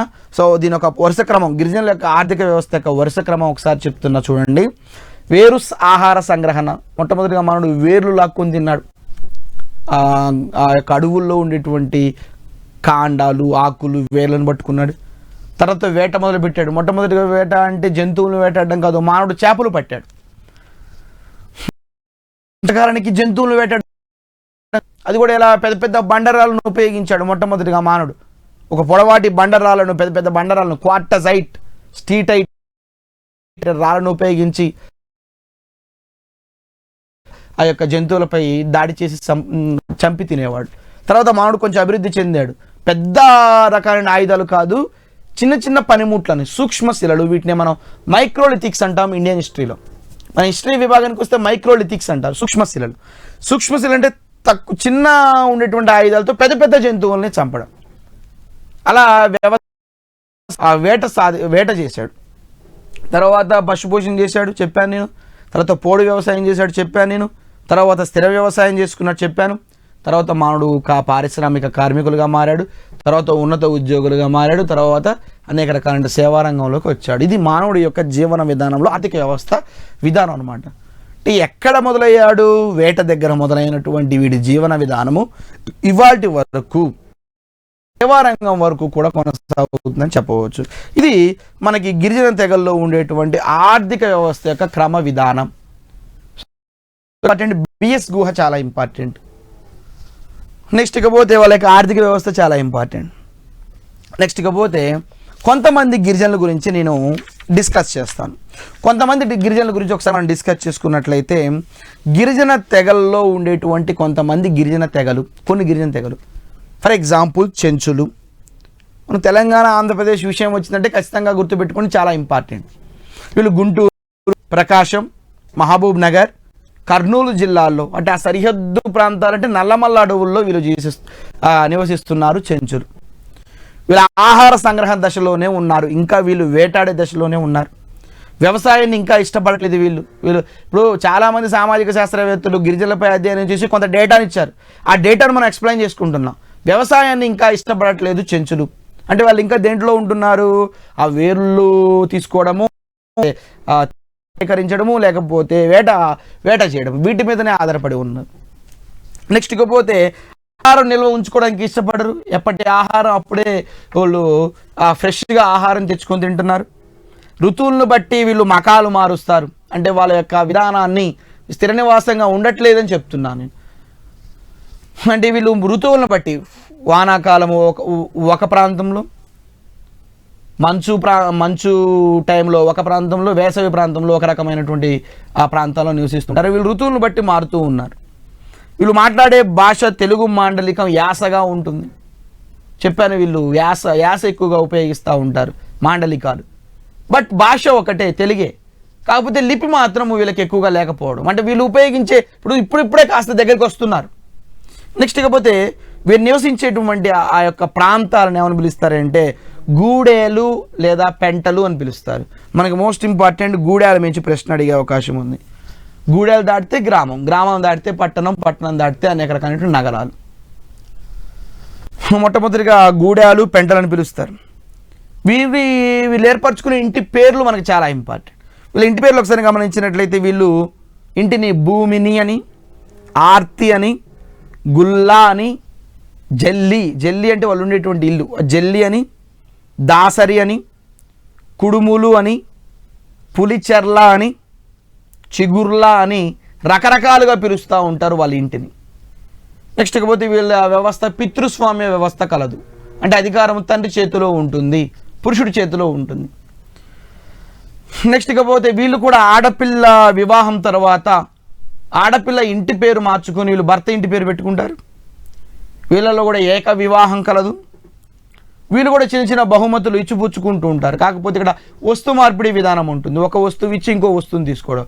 అట్నే వీళ్ళ ఈ యొక్క పండగల్లోనే కానీ వివాహాల్లో కానీ బహుమతులు ఇచ్చిపుచ్చుకుంటూ ఉంటారు. వీళ్ళ మతం ఒకసారి గమనించినట్లయితే వీళ్ళు ఎక్కువగా చెంచు అనేటువంటి జాతి చెంచీత అనేటువంటి దేవతను లక్ష్మీ నరసింహస్వామిని కొలుస్తున్నట్లుగా మనకి చరిత్రకారులు చెప్తా ఉన్నారు. సో మనం ఏ విధంగా అయితే లక్ష్మీ నరసింహుని కొలుస్తామో ఆ గ్రామాల్లో కూడా చెంచు, ఎందుకంటే వీళ్ళు నాగరికత దగ్గరగా ఉన్నారు కాబట్టి ఖచ్చితంగా దాని ఇంపాక్ట్ పడుతూ ఉంటుంది. సో లక్ష్మీ నరసింహుని వాళ్ళు కొలుస్తున్నట్లుగా వీళ్ళు ఎక్కువగా దయ్యాలను, భూతాలను, ఆత్మల్ని నమ్ముతున్నట్లుగా మనకి చరిత్రకారులు చెప్తున్నారు. అదేవిధంగా వీళ్ళు అనేక రకాల గ్రామ దేవతలను పూజిస్తారు. ఎందుకంటే ప్రతి గ్రామంలో నాగరికత సమాజంలో కూడా గ్రామ దేవతలను పూజిస్తూ ఉంటారు. మనం అనేక రకాల పండుగలు చేస్తూ ఉంటాం. ఫర్ ఎగ్జాంపుల్ తెలంగాణ ఇప్పుడు బోనాల పండుగ స్టార్ట్ అయినట్లు, ఆషాఢ మాసం వచ్చినట్టు ఏ విధంగా అయితే ఇక్కడ పండుగ స్టార్ట్ అవుతుందో ఆ గ్రామంలో కూడా, ఆ గూడాల్లో కూడా గ్రామ దేవతలు ఉన్నట్లుగా వాళ్ళు కూడా ఎవరై అంటే గారెల మైసమ్మ అని, ఆకాశ దేవుడు అని, గురువప్ప అని, లింగమయ్య స్వామి అని, పోచెమ్మ అని, మల్లమ్మని, మారెమ్మ అని, సుంకులమ్మ అని, పోలేరమ్మ అని, ఎల్లమ్మ అని, మహాలక్ష్మమ్మ అని అనేక రకాల దేవతలను కొలుస్తున్నట్లుగా మనకి ఈ సామాజిక శాస్త్రవేత్తలు చెప్తా ఉన్నారు. చూడండి, వాళ్ళకి జీవన విధానాన్ని చూస్తున్నాం, వాళ్ళ మతాన్ని చూస్తున్నాం, వాళ్ళ రాజకీయ విధానం కూడా చూద్దాం. సో మన లెక్క అడ్మినిస్ట్రేషన్ ఎలా ఉంది, మన లెక్క సర్పంచులు, వార్డులు లేరు, కానీ వాళ్ళ గ్రామ పంచాయతీలు కూడా ఉన్నాయి. ఒక్కొక్క పేటకి ఒక్కొక్క పంచాయతీ టైప్ అనమాట. దానికి ఒక తెగ నాయకుడు ఉంటాడు. ఆ గ్రామ పెద్దని ఏమని పిలుస్తారంటే ప్రధాని లేదా సేవకుడు అని పిలుస్తారు. చెంచుల యొక్క గ్రామ నాయకుడిని ప్రధాని లేదా సేవకుడు అని పిలుస్తారు. ఓకేనా. ఆ రాజుని ప్రధాని లేదా గొల్లవాడు అని పిలుస్తారు. ఎందుకంటే వీళ్ళు ఎక్కువగా పశువుల్ని దేవాలయాలుగా భావిస్తూ ఉంటారు, పశువుల్ని ఎక్కువగా పూజిస్తూ ఉంటారు. ఇది వీళ్ళ యొక్క రాజకీయ వ్యవస్థ. వీళ్ళ యొక్క సాంస్కృతిక జీవన విధానాన్ని కూడా చూద్దాం. వీళ్ళ సాంస్కృతిక జీవన విధానం చూసినట్లయితే వీళ్ళు అప్పటికప్పుడు మాటల ద్వారా పాటలు పాడుతున్నట్లుగా మనకి సామాజిక శాస్త్రవేత్తలు చెప్తున్నారు. వీళ్ళు డప్పులను కూడా తయారు చేసుకొని ఎటువంటి నృత్యాన్ని కూడా ఏర్పాటు చేస్తూ, అంటే నృత్యం చేస్తూ ఆ డప్పులకు అనుగుణంగా ఆ యొక్క చెంచు జాతి వారు నృత్యం చేస్తున్నట్లుగా మనకి చరిత్రకారులు చెప్తా ఉన్నారు. నెక్స్ట్ ఇకపోతే ఇప్ప పువ్వుతో ఇప్పసారాను వినియోగించేవారు. ఎక్కువగా గిరిజన గ్రామాల్లో నాటుసారా అనే కాన్సెప్ట్ లేకుండా ప్రకృతి నుంచి వచ్చేటువంటి ఇప్ప పువ్వు ద్వారా ఒక రకమైన మత్తు పానీయం అనేది ఇప్పసారాన్ని వీళ్ళు ఎక్కువగా ఉపయోగిస్తున్నారు. అదేవిధంగా వీళ్ళు నెమలి నృత్యాన్ని చేస్తారు, నల్లకోతి నృత్యాన్ని కూడా చేస్తారు. వాళ్ళకు ఉండేటువంటి వాళ్ళ సాంస్కృతిక జీవన విధానం. వీళ్ళు అనేక జట్లుగా నివసించి పండుగలు చేసుకుంటారు. సాంస్కృతిక జీవన విధానాన్ని ప్రజలందరూ కూడా కలిసి చేసుకుంటారు, వివాహాలు జరుపుకుంటారు, అనేక రకాలైనటువంటి యాత్రలు చేస్తారు. అంటే వాళ్ళ దాంట్లో అది ప్రతిదీ కూడా ఒక మహా పండుగ లెక్క, పెద్ద జాతర లెక్క అందరూ కలిసికట్టుగా చేస్తారు. వీళ్ళు ఎక్కువగా ఆ యొక్క గ్రామ దేవతలకి బలి అనేటువంటి కాస్తారు, బలిస్తూ ఉంటారు. వాళ్ళ కోరికలు తీర్చాలన్న ఉద్దేశంతో బలిస్తూ ఉంటారు. ఇది మనకి చెంచు జాతికి ఉండేటువంటి విషయం. సో కాబట్టి మహబూబ్ నగర్, గుంటూరు, ప్రకాశం, కర్నూలు ఆ ప్రాంతాల్లో, ముఖ్యంగా నల్లమల్ల అటవీ ప్రాంతంలో ఉన్నట్టుగా మనం తెలుసుకోవచ్చు. ఓకేనండి. ఇది ఇకపోతే ఇంకా మిగిలిన తెగలు ఉన్నాయి. ఓకేనా, చిన్న బ్రేక్ తీసుకుందాం. బ్రేక్ తర్వాత మనం మిగిలిన తెగల గురించి డిస్కస్ చేద్దాం. Thank you. కొట్లాడి తెచ్చుకున్న తెలంగాణలో కొలువుల జాతర 91,142 ఉద్యోగాలకు ఈ రోజు నుంచే మొత్తం నోటిఫై చేసేస్తారు అధ్యక్ష. 80,039 ఉద్యోగాలకు తక్షణం ఈ రోజు నుంచే సంబంధిత శాఖలకు నోటిఫికేషన్లు ఇష్యూ అయితే అధ్యక్ష. నోటిఫికేషన్లకే పరిమితం కాదు, ప్రభుత్వ సహకారంతో, విజయం సహకారంతో ముఖ్యమంత్రి గారి కోరిక మేరకు ఒక మంచి కోచింగ్లో అనుభవం ఉన్నటువంటి అధ్యాపకులచే బ్రహ్మాండమైనటువంటి కోచింగ్ రోజుకోవడం అనేది చాలా ఇష్టం. దీన్ని అందరూ ఉపయోగించుకోవాలి. బీసీ అభ్యర్థుల అభ్యున్నతికి ప్రభుత్వ తాపత్రయం. మా బీసీ బిడ్డలకు, ఎస్సీ ఎస్టీ ఆ రిజర్వ్ ప్రకారము మా బడుగు బలహీన వర్గ బిడ్డలకే ఎక్కువ ఉద్యోగాలు వచ్చే అవకాశం. బీసీ సంక్షేమ శాఖ ఆధ్వర్యంలో బీసీ వెల్ఫేర్ డిపార్ట్మెంట్ అన్ని దాని రిజిస్ట్రేషన్ స్టార్ట్ అవుతాయి. ఆన్లైన్లో రిజిస్ట్రేషన్ చేసుకోవాలా. బీసీ స్టడీ సర్కిల్ పర్యవేక్షణలో 1,00,000 మందికి ఆన్లైన్, ఆఫ్లైన్ మరియు శాటిలైట్ ఛానళ్ల ద్వారా కోచింగ్ ఇవ్వబడుతుంది.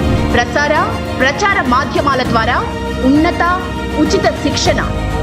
జై తెలంగాణ టీవీ సమర్పణలో ఉచిత శిక్షణ తరగతుల ప్రత్యక్ష ప్రసారం ప్రతిరోజు ఉదయం 11 గంటల నుంచి మధ్యాహ్నం 12:30 వరకు వీక్షించండి, విజయం సాధించండి. కొట్లాడి తెచ్చుకున్న తెలంగాణలో కొలువుల జాతర 91,142 ఉద్యోగాలకు ఈ రోజు నుంచే మొత్తం నోటిఫై చేసేస్తారు అధ్యక్ష. 80,039 ఉద్యోగాలకు తక్షణం ఈ రోజు నుంచే సంబంధిత శాఖలకు నోటిఫికేషన్లు ఇష్యూ అయితే అధ్యక్ష. నోటిఫికేషన్లకే పరిమితం కాదు, ప్రభుత్వ సహకారంతో విజన్ ఫ్రంట్ సహకారంతో ముఖ్యమంత్రి గారి కోరిక మేరకు ఒక మంచి కోచింగ్లో అనుభవం ఉన్నటువంటి అధ్యాపకులచే బ్రహ్మాండమైనటువంటి కోచింగ్ రోజు ఇవ్వడం అనేది చాలా అదృష్టం. దీన్ని అందరూ ఉపయోగించుకోవాలి. బీసీ అభ్యర్థుల అభ్యున్నతికి ప్రభుత్వ తాపత్రయం. మా బీసీ బిడ్డలకు ఎస్సీ ఎస్టీ ఆ రిజర్వ్ ప్రకారము మా బడుగు బలహీన వర్గ బిడ్డలకే ఎక్కువ ఉద్యోగాలు వచ్చే అవకాశం. బీసీ సంక్షేమ శాఖ ఆధ్వర్యంలో బీసీ వెల్ఫేర్ డిపార్ట్మెంట్ అన్ని దాని కూడా రిజిస్ట్రేషన్ స్టార్ట్ అవుతాయి. ఆన్లైన్లో రిజిస్ట్రేషన్ చేసుకోవాలా. బీసీ స్టడీ సర్కిల్ పర్యవేక్షణలో త్వరలో 1,00,000 మందికి ఆన్లైన్, ఆఫ్లైన్ మరియు శాటిలైట్ ఛానళ్ల ద్వారా కోచింగ్ ఇవ్వబడుతుంది. ప్రచార మాధ్యమాల ద్వారా ఉన్నత ఉచిత శిక్షణ. జై తెలంగాణ టీవీ సమర్పణలో ఉచిత శిక్షణ తరగతుల ప్రత్యక్ష ప్రసారం ప్రతిరోజు ఉదయం 11 గంటల నుంచి మధ్యాహ్నం 12:30 వరకు వీక్షించండి, విజయం సాధించండి. కొట్లాడి తెచ్చుకున్న తెలంగాణలో కొలువుల జాతర. 91,142 ఉద్యోగాలకు ఈ రోజు నుంచే మొత్తం నోటిఫై చేసేస్తారు అధ్యక్ష. 80,039 ఉద్యోగాలకు తక్షణం ఈ రోజు నుంచే సంబంధిత శాఖల నోటిఫికేషన్లు ఇష్యూ అయితే అధ్యక్ష. నోటిఫికేషన్లకే పరిమితం కాదు. ప్రభుత్వ సహకారంతో విజన్ ఫ్రంట్ సహకారంతో ముఖ్యమంత్రి గారి కోరిక మేరకు ఒక మంచి కోచింగ్లో అనుభవం ఉన్నటువంటి అధ్యాపకులచే బ్రహ్మాండమైనటువంటి కోచింగ్ రోజు ఇవ్వడం అనేది చాలా అదృష్టం. దీన్ని అందరూ ఉపయోగించుకోవాలి. బీసీ అభ్యర్థుల అభ్యున్నతికి ప్రభుత్వ తాపత్రయం. మా బీసీ బిడ్డలకు ఎస్సీ ఎస్టీ ఆ రిజర్వ్ ప్రకారము మా బడుగు బలహీన వర్గ బిడ్డలకే ఎక్కువ ఉద్యోగాలు వచ్చే అవకాశం. బీసీ సంక్షేమ శాఖ ఆధ్వర్యంలో బీసీ వెల్ఫేర్ డిపార్ట్మెంట్ అన్ని దాని కూడా రిజిస్ట్రేషన్ స్టార్ట్ అవుతాయి. ఆన్లైన్లో రిజిస్ట్రేషన్ చేసుకోవాలా. బీసీ స్టడీ సర్కిల్ పర్యవేక్షణలో త్వరలో 1,00,000 మందికి ఆన్లైన్, ఆఫ్లైన్ మరియు శాటిలైట్ ఛానళ్ల ద్వారా కోచింగ్ ఇవ్వబడుతుంది. ప్రచార మాధ్యమాల ద్వారా ఉన్నత ఉచిత శిక్షణ. జై తెలంగాణ టీవీ సమర్పణలో ఉచిత శిక్షణ తరగతుల ప్రత్యక్ష ప్రసారం ప్రతిరోజు ఉదయం 11 గంటల నుంచి మధ్యాహ్నం 12:30 వరకు వీక్షించండి, విజయం సాధించండి. కొట్లాడి తెచ్చుకున్న తెలంగాణలో కొలువుల జాతర. 91,142 ఉద్యోగాలకు ఈ రోజు నుంచే మొత్తం నోటిఫై చేసేస్తారు అధ్యక్ష. 80,039 ఉద్యోగాలకు తక్షణం ఈ రోజు నుంచే సంబంధిత శాఖల నోటిఫికేషన్లు ఇష్యూ అయితే అధ్యక్ష. నోటిఫికేషన్లకే పరిమితం కాదు. ప్రభుత్వ సహకారంతో విజన్ ఫ్రంట్ సహకారంతో ముఖ్యమంత్రి గారి కోరిక మేరకు ఒక మంచి కోచింగ్లో అనుభవం ఉన్నటువంటి అధ్యాపకులచే బ్రహ్మాండమైనటువంటి కోచింగ్ రోజు ఇవ్వడం అనేది చాలా అదృష్టం. దీన్ని అందరూ ఉపయోగించుకోవాలి. బీసీ అభ్యర్థుల అభ్యున్నతికి ప్రభుత్వ తాపత్రయం. మా బీసీ బిడ్డలకు ఎస్సీ ఎస్టీ ఆ రిజర్వ్ ప్రకారము మా బడుగు బలహీన వర్గ బిడ్డలకే ఎక్కువ ఉద్యోగాలు వచ్చే అవకాశం. బీసీ సంక్షేమ శాఖ ఆధ్వర్యంలో బీసీ వెల్ఫేర్ డిపార్ట్మెంట్ అన్ని దాని కూడా రిజిస్ట్రేషన్ స్టార్ట్ అవుతాయి. ఆన్లైన్లో రిజిస్ట్రేషన్ చేసుకోవాలా. బీసీ స్టడీ సర్కిల్ పర్యవేక్షణలో త్వరలో 1,00,000 మందికి ఆన్లైన్, ఆఫ్లైన్ మరియు శాటిలైట్ ఛానళ్ల ద్వారా కోచింగ్ ఇవ్వబడుతుంది. ప్రచార మాధ్యమాల ద్వారా ఉన్నత ఉచిత శిక్షణ. జై తెలంగాణ టీవీ సమర్పణలో ఉచిత శిక్షణ తరగతుల ప్రత్యక్ష ప్రసారం ప్రతిరోజు ఉదయం 11 గంటల నుంచి మధ్యాహ్నం 12:30 వరకు వీక్షించండి, విజయం సాధించండి. కొట్లాడి తెచ్చుకున్న తెలంగాణలో కొలువుల జాతర. 91,142 ఉద్యోగాలకు ఈ రోజు నుంచే మొత్తం నోటిఫై చేసేస్తారు అధ్యక్ష. 80,039 ఉద్యోగాలకు తక్షణం ఈ రోజు నుంచే సంబంధిత శాఖల నోటిఫికేషన్లు ఇష్యూ అయితే అధ్యక్ష. నోటిఫికేషన్లకే పరిమితం కాదు. ప్రభుత్వ సహకారంతో విజన్ ఫ్రంట్ సహకారంతో ముఖ్యమంత్రి గారి కోరిక మేరకు ఒక మంచి కోచింగ్లో అనుభవం ఉన్నటువంటి అధ్యాపకులచే బ్రహ్మాండమైనటువంటి కోచింగ్ రోజు ఇవ్వడం అనేది చాలా అదృష్టం. దీన్ని అందరూ ఉపయోగించుకోవాలి. బీసీ అభ్యర్థుల అభ్యున్నతికి ప్రభుత్వ తాపత్రయం. మా బీసీ బిడ్డలకు ఎస్సీ ఎస్టీ ఆ రిజర్వ్ ప్రకారము మా బడుగు బలహీన వర్గ బిడ్డలకే ఎక్కువ ఉద్యోగాలు వచ్చే అవకాశం. బీసీ సంక్షేమ శాఖ ఆధ్వర్యంలో బీసీ వెల్ఫేర్ డిపార్ట్మెంట్ అన్ని దాని కూడా రిజిస్ట్రేషన్ స్టార్ట్ అవుతాయి. ఆన్లైన్లో రిజిస్ట్రేషన్ చేసుకోవాలా. బీసీ స్టడీ సర్కిల్ పర్యవేక్షణలో త్వరలో 1,00,000 మందికి ఆన్లైన్, ఆఫ్లైన్ మరియు శాటిలైట్ ఛానళ్ల ద్వారా కోచింగ్ ఇవ్వబడుతుంది. ప్రచార మాధ్యమాల ద్వారా ఉన్నత ఉచిత శిక్షణ. జై తెలంగాణ టీవీ సమర్పణలో ఉచిత శిక్షణ తరగతుల ప్రత్యక్ష ప్రసారం ప్రతిరోజు ఉదయం 11 గంటల నుంచి మధ్యాహ్నం 12:30 వరకు వీక్షించండి, విజయం సాధించండి. కొట్లాడి తెచ్చుకున్న తెలంగాణలో కొలువుల జాతర. 91,142 ఉద్యోగాలకు ఈ రోజు నుంచే మొత్తం నోటిఫై చేసేస్తారు అధ్యక్ష. 80,039 ఉద్యోగాలకు తక్షణం ఈ రోజు నుంచే సంబంధిత శాఖల నోటిఫికేషన్లు ఇష్యూ అయితే అధ్యక్ష.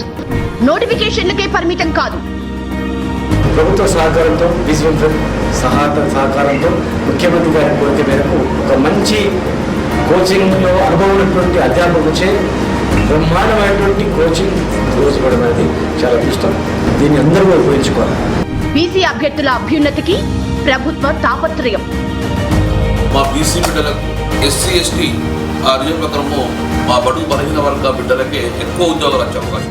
బీసీ సంక్షేమ శాఖ ఆధ్వర్యంలో బీసీ వెల్ఫేర్ డిపార్ట్మెంట్ సంబంధించిన అన్ని దాని కూడా రిజిస్ట్రేషన్ స్టార్ట్ అవుతాయి. ఆన్లైన్లో రిజిస్ట్రేషన్ చేసుకోవాలా. బీసీ స్టడీ సర్కిల్ పర్యవేక్షణలో త్వరలో 1,00,000 మందికి ఆన్లైన్, ఆఫ్లైన్ మరియు శాటిలైట్ ఛానళ్ల ద్వారా కోచింగ్ ఇవ్వబడుతుంది. ప్రచార మాధ్యమాల ద్వారా ఉన్నత ఉచిత శిక్షణ. జై తెలంగాణ టీవీ సమర్పణలో ఉచిత శిక్షణ తరగతుల ప్రత్యక్ష ప్రసారం ప్రతిరోజు ఉదయం 11 గంటల నుంచి మధ్యాహ్నం 12:30 వరకు వీక్షించండి, విజయం సాధించండి. కొట్లాడి తెచ్చుకున్న తెలంగాణలో కొలువుల జాతర. 91,142 ఉద్యోగాలకు ఈ రోజు నుంచే మొత్తం నోటిఫై చేసేస్తారు అధ్యక్ష.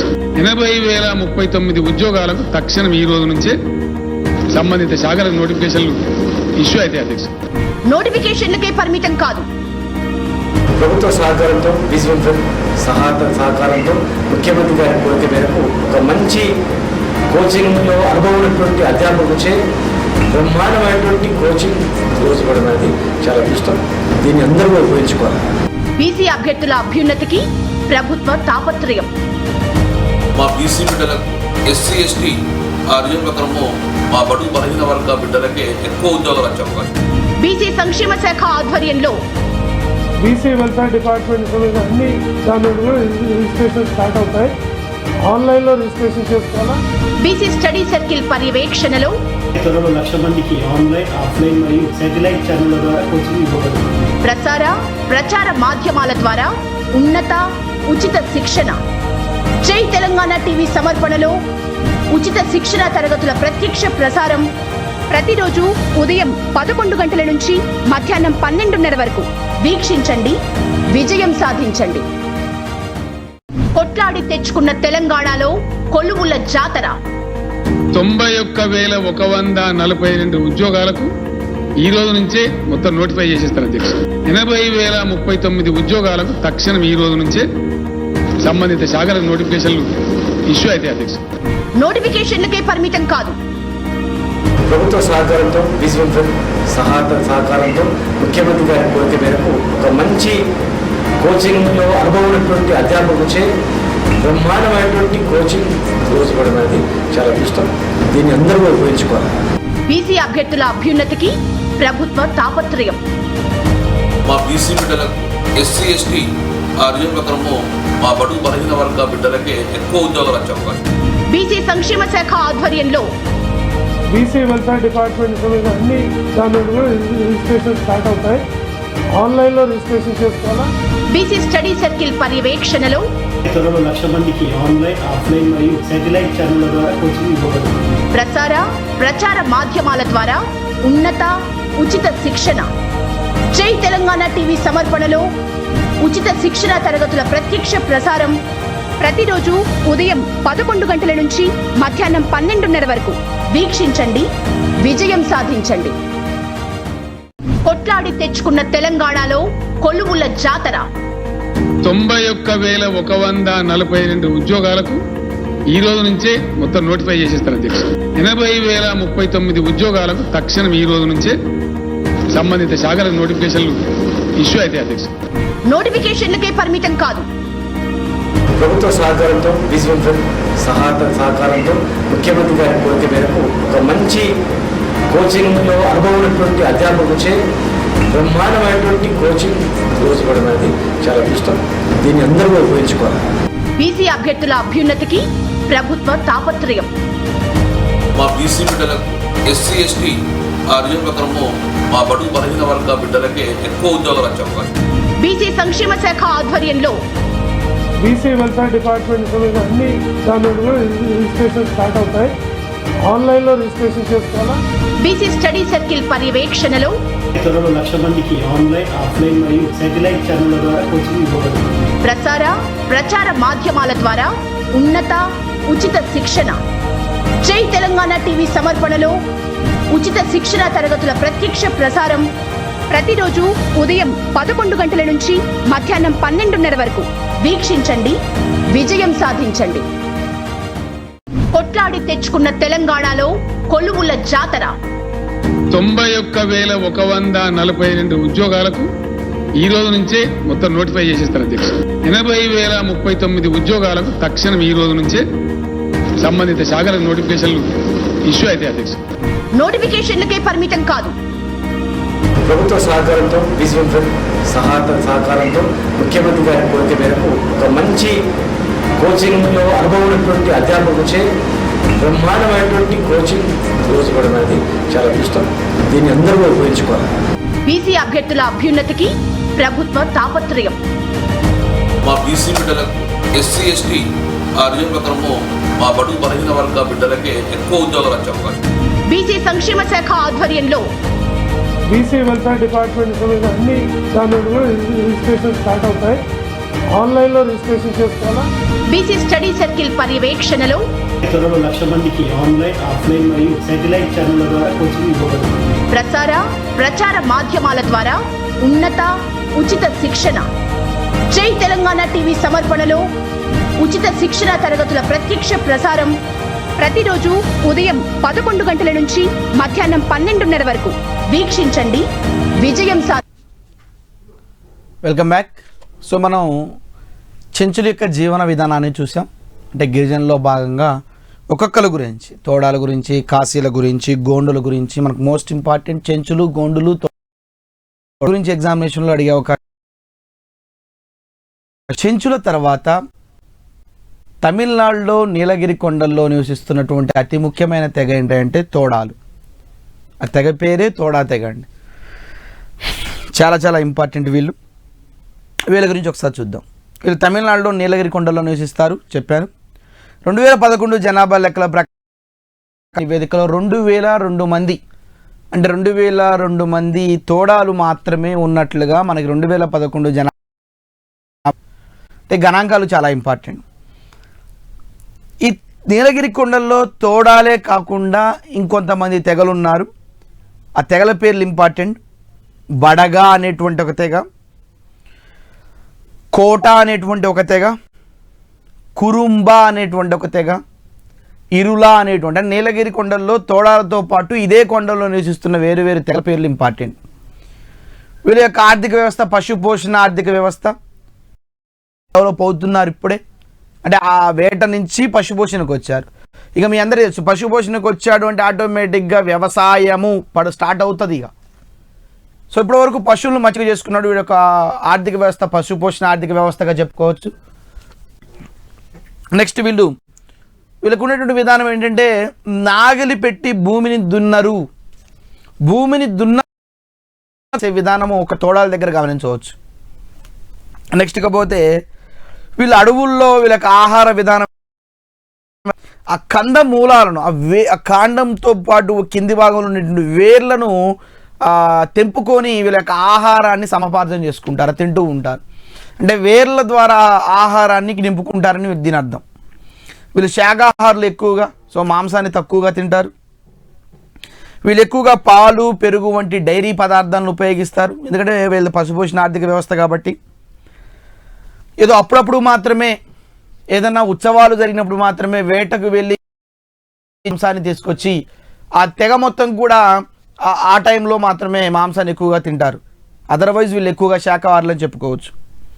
వీళ్ళలో 2 శాఖలు ఉన్నాయి. సో ఒక్కొక్క శాఖ ఒక్కొక్క విధానంగా. దీంట్లో కూడా అసమానతలు అనేవి చూడడం జరిగింది సామాజిక శాస్త్రవేత్తలు. ముందు ఆ 2 శాఖను ఒకసారి గమనించినట్లయితే తరతస్ అనేటువంటి ఒక శాఖ, రెండోది శాఖ. ఉన్నత శాఖనేమో తరతస్గా చూస్తారు, తక్కువ శాఖనేమో తైవాలిగా చూస్తారు. శాఖలు ఇంపార్టెంట్, పేర్లు ఇంపార్టెంట్. మీరు ఎక్కువగా పశుశాలలను దేవాలయాలుగా భావిస్తుంటారు. దీన్ని బట్టి పశువులను పూజిస్తారని చెప్పవచ్చు. ఎవరి నమ్మకం అది, ఎవరి విధానం వాళ్ళది.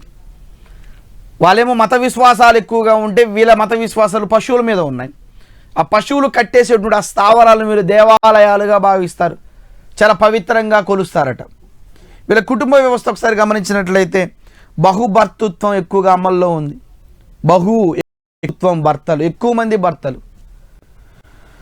నెక్స్ట్ దీంట్లో తండ్రి ఎవరో తెలియకపోవడం, సామాజికంగా తండ్రి తెలియకపోవడం. వీటిలో ఎక్కువగా సోదర బహుభర్తృత్వం ఎక్కువగా ఉంటుంది. బహుభర్తృత్వంలోనే 2 రకాలండి, సోదర అసోదర. ఒక స్త్రీ అన్నదమ్ములందరినీ పెళ్లి చేసుకుంటే సోదర బహుభర్తృత్వం. ఒక స్త్రీ అన్నదమ్ముల్ని కాకుండా వేరే వ్యక్తుల్ని పెళ్లి చేసుకుంటే అసోదర బహుభర్తృత్వం. మనం వివాహం చాప్టర్లో ఉంటుంది. నెక్స్ట్ ఇకపోతే వీళ్ళు ఎక్కువగా ధనుర్బాణోత్సవం నిర్వహిస్తారు. అంటే విలు విద్యల్లో అదొకటండి ధనుర్బాణోత్సవం. సో ఓవరాల్గా తోడాలను గమనించినట్లయితే శాకాహారులు, పశుపోషణ ఆర్థిక వ్యవస్థ 2011 జనాభా లెక్కల ప్రకారం వీళ్ళు 2002 మంది ఉన్నట్లుగా, వీళ్ళల్లో 2 శాఖలు తరతస్, తైవాలి అనేటువంటి 2 శాఖలు ఉన్నట్లుగా మనకి సామాజిక శాస్త్రవేత్తలు చెప్తున్నారు. వీటి మించే ప్రశ్న అడిగే అవకాశం ఉంది. నెక్స్ట్ ఇకపోతే వీళ్ళకి ఆర్థిక వ్యవస్థను గమనిద్దాం. వీళ్ళకి ఆవులను పేర్లు పెట్టి పిలుస్తారు. అంటే వీళ్ళ దగ్గర ఉన్నటువంటి ఆ పశువులను పేర్లతో పిలుస్తూ ఉంటారు. ఎక్కువగా మాతృ పేర్లు వచ్చేటట్లుగా వీళ్ళు పిలిచి గౌరవాన్ని ప్రకటిస్తారు. వీరు పశు సంపద 2 రకాలుగా ఉంటుంది, ఒకటి పవిత్రమైనదిగా, 2 సాధారణమైనవిగా. అంటే వీళ్ళు పెంచే పోషణలోనే కొన్ని పశువులను చూడ 2 రకాలైనటువంటి ఆర్థిక వ్యవస్థలు మనం గమనించవచ్చు. తోడాల్లో ఎవరైనా పొరుగురికి వెళ్తే మొదటగా పశువులకు వెళ్ళి సాష్టాంగ నమస్కారం చేసే ఆచార సాంప్రదాయం తోడాల్లో తెగలో ఉంది. అంటే వాళ్ళు ఎక్కువగా పశువులని దేవాలయాలుగా ఎందుకు భావిస్తున్నారు, దేవతలుగా? ఎందుకంటే పూర్తి ప్రయారిటీ పశువులకే ఇస్తున్నారు. వీళ్ళు ఒక గూడెం నుంచి మరొక గూడానికి వెళ్ళినట్లయితే ముందుగా పశువులకి సాష్టాంగ నమస్కారం పెట్టి తర్వాత వీళ్ళు వేరే ప్రాంతాలకు, వేరే ఇంట్లోకి వెళ్తారనేది మనకి తోడాల మీద అధ్యయనం చేస్తే తెలిసింది. వీరికి ఒక గ్రామ పెద్ద ఉంటాడు. సమస్య వస్తే గ్రామాల్లో గుమికూడి చర్చించుకొని ఆ నాయకుడి ఆధ్వర్యంలో సమస్యను చర్చించుకుంటారు. అదే ఒక రకమైనటువంటి గ్రామ పంచాయతీగా చెప్పుకోవచ్చు. ప్రభుత్వం వీళ్ళ యొనీగర్ అనేటువంటి ఒక పెద్ద మనిషిని నియమించినట్టుగా తోడాల్లో మనకు తెలియజేస్తుంది, యొనీగర్. సో కాబట్టి మనం తోడా ఉండాలి, చాలా చాలా ఇంపార్టెంట్. వాళ్ళకి జీవన విధానాన్ని గమనించడం జరిగిందనమాట. ఇకపోతే తోడాలతో పాటు ఇంకొక తెగ కాశీ తెగ మనకు అనేక ఉత్తర భారతదేశంలో ఎక్కువగా కనిపిస్తూ ఉంటారు, ఆ ఈశాన్య రాష్ట్రాల్లో. వీళ్ళు మంగోలియన్ జాతికి సంబంధించిన వాళ్ళు. వీళ్ళ ఆకారాన్ని బట్టి వీళ్ళు ఏ జాతి అని చెప్పడం జరిగింది. వీళ్ళు మంగోలియన్ జాతికి సంబంధించిన వాళ్ళు. వీళ్ళు ఎక్కువగా అస్సాంలో కాశీకామ, జయంతియా అనేటువంటి కొండల్లో మనకి ఎక్కువగా నివసిస్తున్నట్లుగా చరిత్రకారులు చెప్తా ఉన్నారు. నెక్స్ట్ ఇకపోతే వీళ్ళ వ్యవస్థ కూడా మాతృస్వామిక వ్యవస్థగా ఉండి తల్లి కుటుంబ పెద్దగా ఉంటుంది. నెక్స్ట్ ఇకపోతే పర్వతపు వాళ్ళులో వీళ్ళు ఎక్కువగా పోడు వ్యవసాయం చేస్తూ ఉన్నారు. చెట్లను నరికి పర్వతాలను శుభ్రం చేసి రాళ్లను, కంప చెట్లను తీసేసి వీళ్ళు వ్యవసాయం చేస్తూ ఉంటారు. వీళ్ళు ఒక్కసారి వరి పండిస్తే 10 సంవత్సరాల వరకు వరి పండించరు. అని వీళ్ళు పంటను మారుస్తూ ఉంటారు. అంటే ఒక సంవత్సరం వరి పండిస్తే ఇంకో సంవత్సరం నారింజ, బత్తాయి, కమలాలు, అంటే రకరకాల పండ్ల మొక్కలతో ఉండేటువంటి పంటలను ఎక్కువగా పండిస్తూ ఉన్నారు. నెక్స్ట్కి పోతే వీళ్ళు ఎక్కువగా సారాకు అలవాటు పడ్డారు. వీళ్ళ యొక్క మద్యపానంలో ఎక్కువగా సారాయి ఎక్కువగా ఉపయోగిస్తున్నారని, దాంతోపాటు వీళ్ళు ప్రకృతితో వచ్చేటువంటి పొగాకును ఉపయోగిస్తున్నారు. ఆ ఆకుని, పొగాకుని ఎక్కువగా వాడుతున్నట్లుగా మనకి డేటా చెప్తా ఉంది. నెక్స్ట్ వీళ్ళలో కూడా వీళ్ళు ఎక్కువగా ప్రతి ఆహార పదార్థంలోనూ లేకపోతే ప్రతిసారి ఎక్కువగా వీళ్ళు ఆ తమలపాకులు ఒక్కలను ఎక్కువగా ఉపయోగిస్తున్నట్లుగా మనకి రీసెర్చ్లో బయటపడింది. సో తమలపాకులను ఒక్కలను ఎక్కువగా వాడుతున్నట్లుగా. ఓకేనా, వీళ్ళు బహుభర్తృత్వాన్ని కూడా కలిగి ఉన్నారు. సో ఇది ఒక దురాచారం అయినప్పటికీ కూడా బహుభర్తృత్వం, బహుభార్యత్వం దురాచారం అయితే ఇది కూడా బహుభర్తృత్వం దురాచారమే. ఎక్కువ మంది భార్యలు కలిగి ఉండడం బహుభార్యత్వం, ఎక్కువ మంది భర్తలు కలిగి ఉండడం బహుభర్తృత్వం.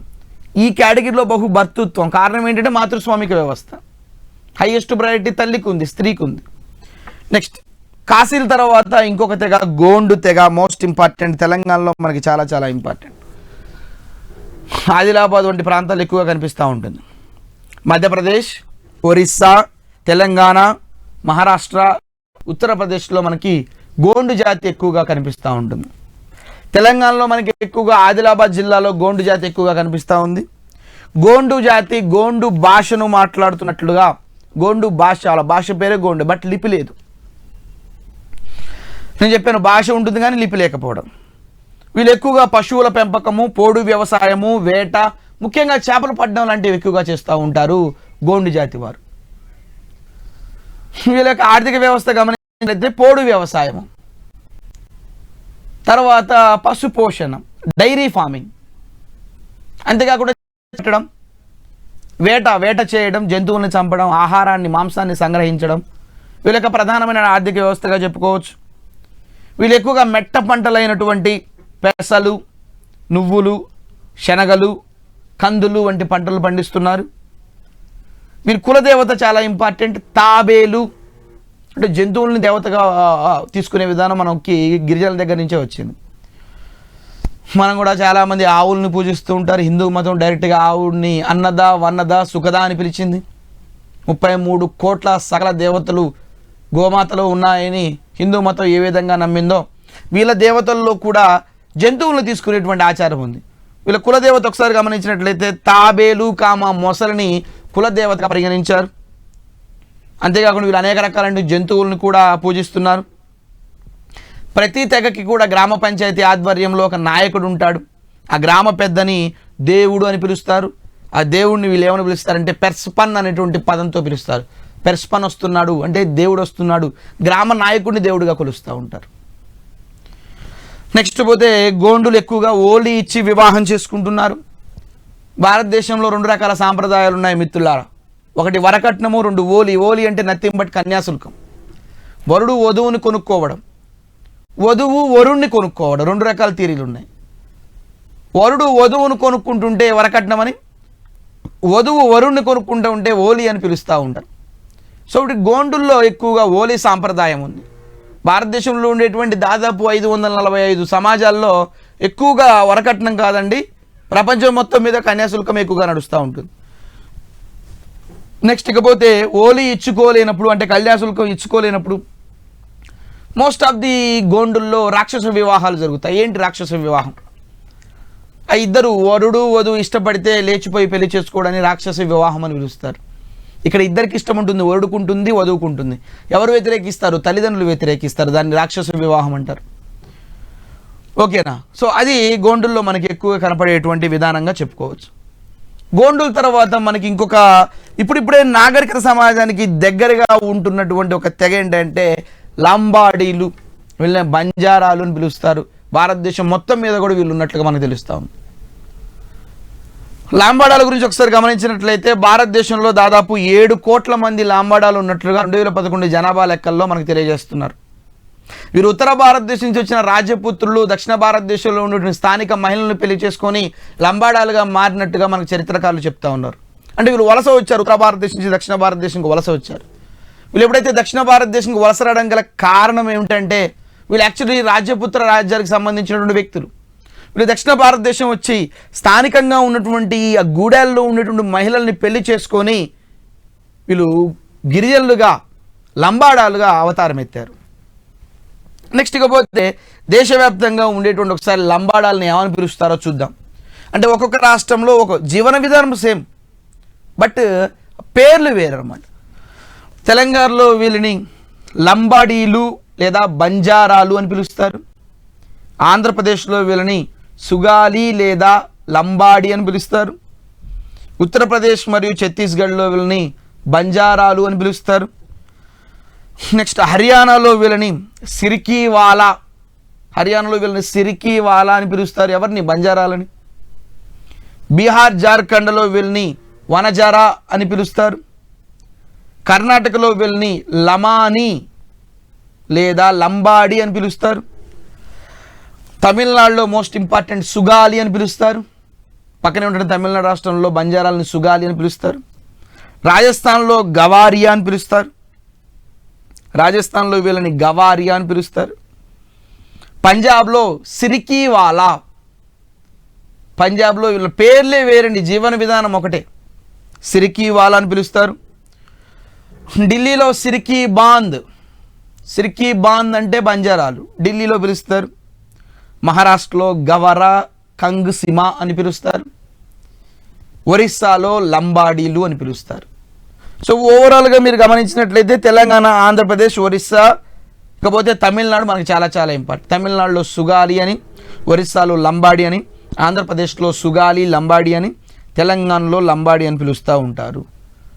అంటే వీళ్ళ జీవన విధానం కూడా అంతే. కాకపోతే వీళ్ళకున్న గొప్పతనం ఏంటంటే ఇప్పుడిప్పుడే నాగరికత సమాజంలోకి రావడం జరుగుతుంది. గ్రామ పంచాయతీలు ఏర్పడడానికి ఉంటే తాండావాసులు అని పిలుస్తారు. తాండావాసులు వీళ్ళకి ఒక ప్రత్యేకమైన గ్రామం ఉంటుంది. ఇప్పుడిప్పుడే మనకి తెలంగాణ గవర్నమెంట్ ప్రత్యేకమైనటువంటి గ్రామ పంచాయతీలుగా తీర్చిదిద్దింది. వాళ్ళ నిధులు వాళ్ళకే ఇస్తుంది, వాళ్ళ అభివృద్ధి వాళ్ళకి. సో బంజారాలు కూడా నాగరికత సమాజంలోకి వచ్చి వాళ్ళకంటూ ఒక ప్రత్యేక సంస్కృతి సాంప్రదాయాలను ఏర్పరచుకున్నారు. లంబాడి భాషను మాట్లాడతారు. వీళ్ళకి భాష ఉంది కానీ లిపి లేదు. సో ఇది మనకు లంబాడాలకు సంబంధించినటువంటి విషయంగా చెప్పుకోవచ్చు. ఇకపోతే కొన్ని గిరిజన మతాలకు సంబంధించి, యాక్చువల్లీ గిరిజన మతాలన్నీ కూడా ప్రకృతిని, లేకపోతే జంతువులను, లేకపోతే ఏదో ఒక ఆత్మ ఉందని, ఏదో ఒక అతీతమైన శక్తి ఉందని అలా నమ్మినటువంటి విధానమే ఆ గిరిజనుల యొక్క మత విధానం. మనకి అటు బ్యాక్గ్రౌండ్ ఇంపార్టెంట్ కాదు, కానీ ఆ యొక్క వాదాలు, ప్రకృతి వాదం అనుకోండి, ఫర్ ఎగ్జాంపుల్ మ్యాక్స్ ముల్లర్ ప్రతిపాదించాడు. ఆ వాదము పేరు ప్రతిపాదించిన వ్యక్తి చాలా చాలా ఇంపార్టెంట్. ఫర్ ఎగ్జాంపుల్ సర్వాత్మక వాదం, ప్రతి మనిషిలో ఆత్మ ఉంటుందని చెప్తుంది ఈ వాదం. ఈ వాదాన్ని ప్రతిపాదించింది టేలర్ అనేటువంటి వ్యక్తి. సో మనకి సర్వాత్మక వాదాన్ని ప్రతిపాదించిన వ్యక్తి ఎవరు? టేలర్.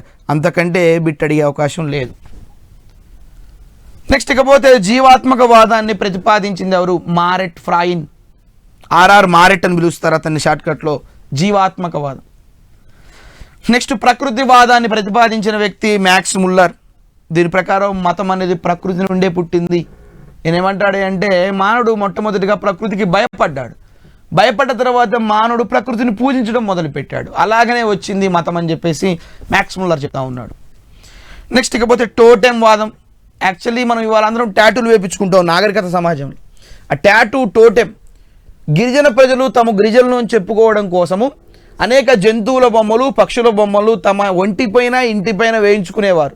ఆ ఇంటిపైన, ఒంటిపైన వేయించుకునే వ్యక్తుల్ని మనం టోటేలు అని పిలుస్తాం, టోటెం వాదం అని పిలుస్తాం. ఆ టోటెం వాదాన్ని ప్రతిపాదించింది ఎవరంటే ఎమిలీ దుర్క్హైమ్ అనేటువంటి ఒక సామాజిక శాస్త్రవేత్త. నెక్స్ట్ ఇకపోతే ప్రాకార్యవాదం, మాలినోస్కీ ప్రతిపాదించాడు ప్రాకార్యవాదం. నెక్స్ట్ నిర్మిత ప్రాకార్యవాదం, రాడ్క్లిఫ్ బ్రౌన్ అనేటువంటి ఒక సామాజిక శాస్త్రవేత్త ప్రతిపాదించాడు. అంటే మనకు వాదాలు చాలా చాలా ఇంపార్టెంట్గా చెప్పుకోవచ్చు. సర్వాత్మక వాదము టేలర్, జీవాత్మక వాదము ఆర్ఆర్ మ్యారెట్, ప్రకృతి వాదము మ్యాక్స్ ముల్లర్, టోటెం వాదము దుర్కీహైమ్, ప్రాకార్యవాదము మాలినోస్కీ. నెక్స్ట్ ఇకపోతే నిర్మిత ప్రాకార్యవాదము రాడ్క్లిఫ్ బ్రౌన్ అనేటువంటి ఈ వ్యక్తులు ఈ వాదాలను ప్రతిపాదించినట్లుగా మనకి చెప్పడం జరుగుతూ ఉందన్నమాట. ఇకపోతే కొంచెం డేటా ఉందండి. డేటా చాలా ఇంపార్టెంట్ ఎగ్జామినేషన్లో. నాకు గెస్ కరెక్ట్ అయితే ఎక్కువగా డేటా మించి ప్రశ్న అడుగుతాడు. ఎక్కువగా 2001-2011 జనాభా లెక్కల ప్రకారం NSSO ఇచ్చినటువంటి ఆ గిరిజన నివేదికలు చాలా ఇంపార్టెంట్. నేను మీకు 2011 డేటాని ఇవ్వడం జరుగుతూ ఉంది. డేటా ప్రకారం చూసినట్లయితే ఈ దేశంలో తెగలు ఎక్కువ శాతం ఉన్న రాష్ట్రం ఏంటంటే మిజోరాం. దాదాపు 94.5%, 100కి 94.5% మంది గిరిజనులు మిజోరాం రాష్ట్రంలో ఉన్నట్లుగా మనకి డేటా చెప్తా ఉంది. తెగలు తక్కువ శాతం ఉన్నటువంటి రాష్ట్రం జస్ట్ గోవా, 0.04% మాత్రమే ఉంది అని నివేదికలు చెప్తున్నాయి. తెగలు ఎక్కువ శాతం ఉన్న కేంద్రపాలిత ప్రాంతం, ఇంతవరకు రాష్ట్రం చెప్పుకుని ఇప్పుడు కేంద్రపాలిత ప్రాంతం లక్షద్వీపులు దాదాపు 94.5%, సేమ్ మీకు మిజోరాం ఉన్నటువంటి ఇచ్చేటువంటి పర్సంటేజ్ ఇస్తుంది. తెగలు తక్కువ శాతం ఉన్నటువంటి కేంద్రపాలిత ప్రాంతం చూసుకున్నట్లయితే అండమాన్ నికోబార్ దీవులు కేవలం 8.3% మంది తెగలు మాత్రమే ఉన్నట్లుగా మనకి ఆ గణాంకాలు చెప్తున్నాయి. నెక్స్ట్ ఇకపోతే తెగలు ఎక్కువ శాతం ఉన్న జిల్లా సిర్చిఫ్ మేఘాలయలో వస్తుంది, 98.1 జిల్లాల వారీగా చూస్తే. తెగలు తక్కువ శాతం ఉన్న జిల్లా చూసినట్లయితే హత్రీస్ ఉత్తరప్రదేశ్లో వస్తుంది, జస్ట్ 0.01%, చాలా తక్కువగా ఉన్నటువంటి జిల్లా. గిరిజన తెగలు ఎక్కువగా ఉన్న రాష్ట్రాన్ని గమనించినట్లయితే శాతం అయితే మిజోరాం, ప్రజల వారీగా చూస్తే రాష్ట్రం అయితే ఒరిస్సా. వీటికన్నా మోస్ట్ ఇంపార్టెంట్, భారతదేశంలో తాజా గణాంకాల ప్రకారం అతిపెద్ద గిరిజన తెగలు చూసుకున్నట్లయితే బిల్లులు, గోండులు, సంతాళ్ళు మొదటి 3 స్థానాల్లో ఉన్నట్లుగా గణాంకాలు చెప్తా ఉన్నాయి. సో ఈ గణాంకాల నుంచి మనకు ప్రశ్న వస్తుందండి, మోస్ట్ ఇంపార్టెంట్. నెక్స్ట్ ఇకపోతే తెలంగాణలో ముఖ్యమైనటువంటి గిరిజన తెగలను ఒకసారి చూద్దాం, మోస్ట్ ఇంపార్టెంట్. ఎందుకంటే తెలంగాణలో ఉండేటువంటి తెగలు, వాళ్ళు నివసించే ప్రాంతము, వాళ్ళు మాట్లాడే భాష, తెగ పేరేమిటి, వాళ్ళు ఎక్కువగా ఏ ప్రాంతంలో నివసిస్తున్నారు, వాళ్ళు మాట్లాడే భాష ఏమిటి, దీన్ని గమనించాలి. ఒకటి ఎరుకలు, తెగ పేరండి ఎరుకలు తెగ. తెలంగాణలో అన్ని జిల్లాల్లో ఉన్నారు, వాళ్ళ గ్రామాల్లో మోస్ట్లీ ఎరుకలు ఎక్కువగా ఉన్నారు. వీళ్ళు మాట్లాడే భాష ఎరుకల భాష, భాష పేరు ఎరుకల భాష. ఇది మాండలికం, ఒక రకమైనటువంటి యాస, తెలుగులోనే ఒక రకమైనటువంటి యాస. నెక్స్ట్ ఇకపోతే బిల్లులు, వీళ్ళు ఆదిలాబాద్, హైదరాబాద్ ప్రాంతాల్లో నివసిస్తున్నారు, వీళ్ళు ఎక్కువగా తెలుగు మాట్లాడతారు. నెక్స్ట్ ప్రధానులు, ఇదొక తెగ, వీళ్ళు మహబూబ్ నగర్ జిల్లాలో నివసిస్తున్నారు. వీళ్ళు తెలుగు, మరాఠీ, గోండి, వాళ్ళ దగ్గర సంబంధం ఉంటుందండి గోండులతో, గోండి అనేటువంటి భాషను మాట్లాడతారు.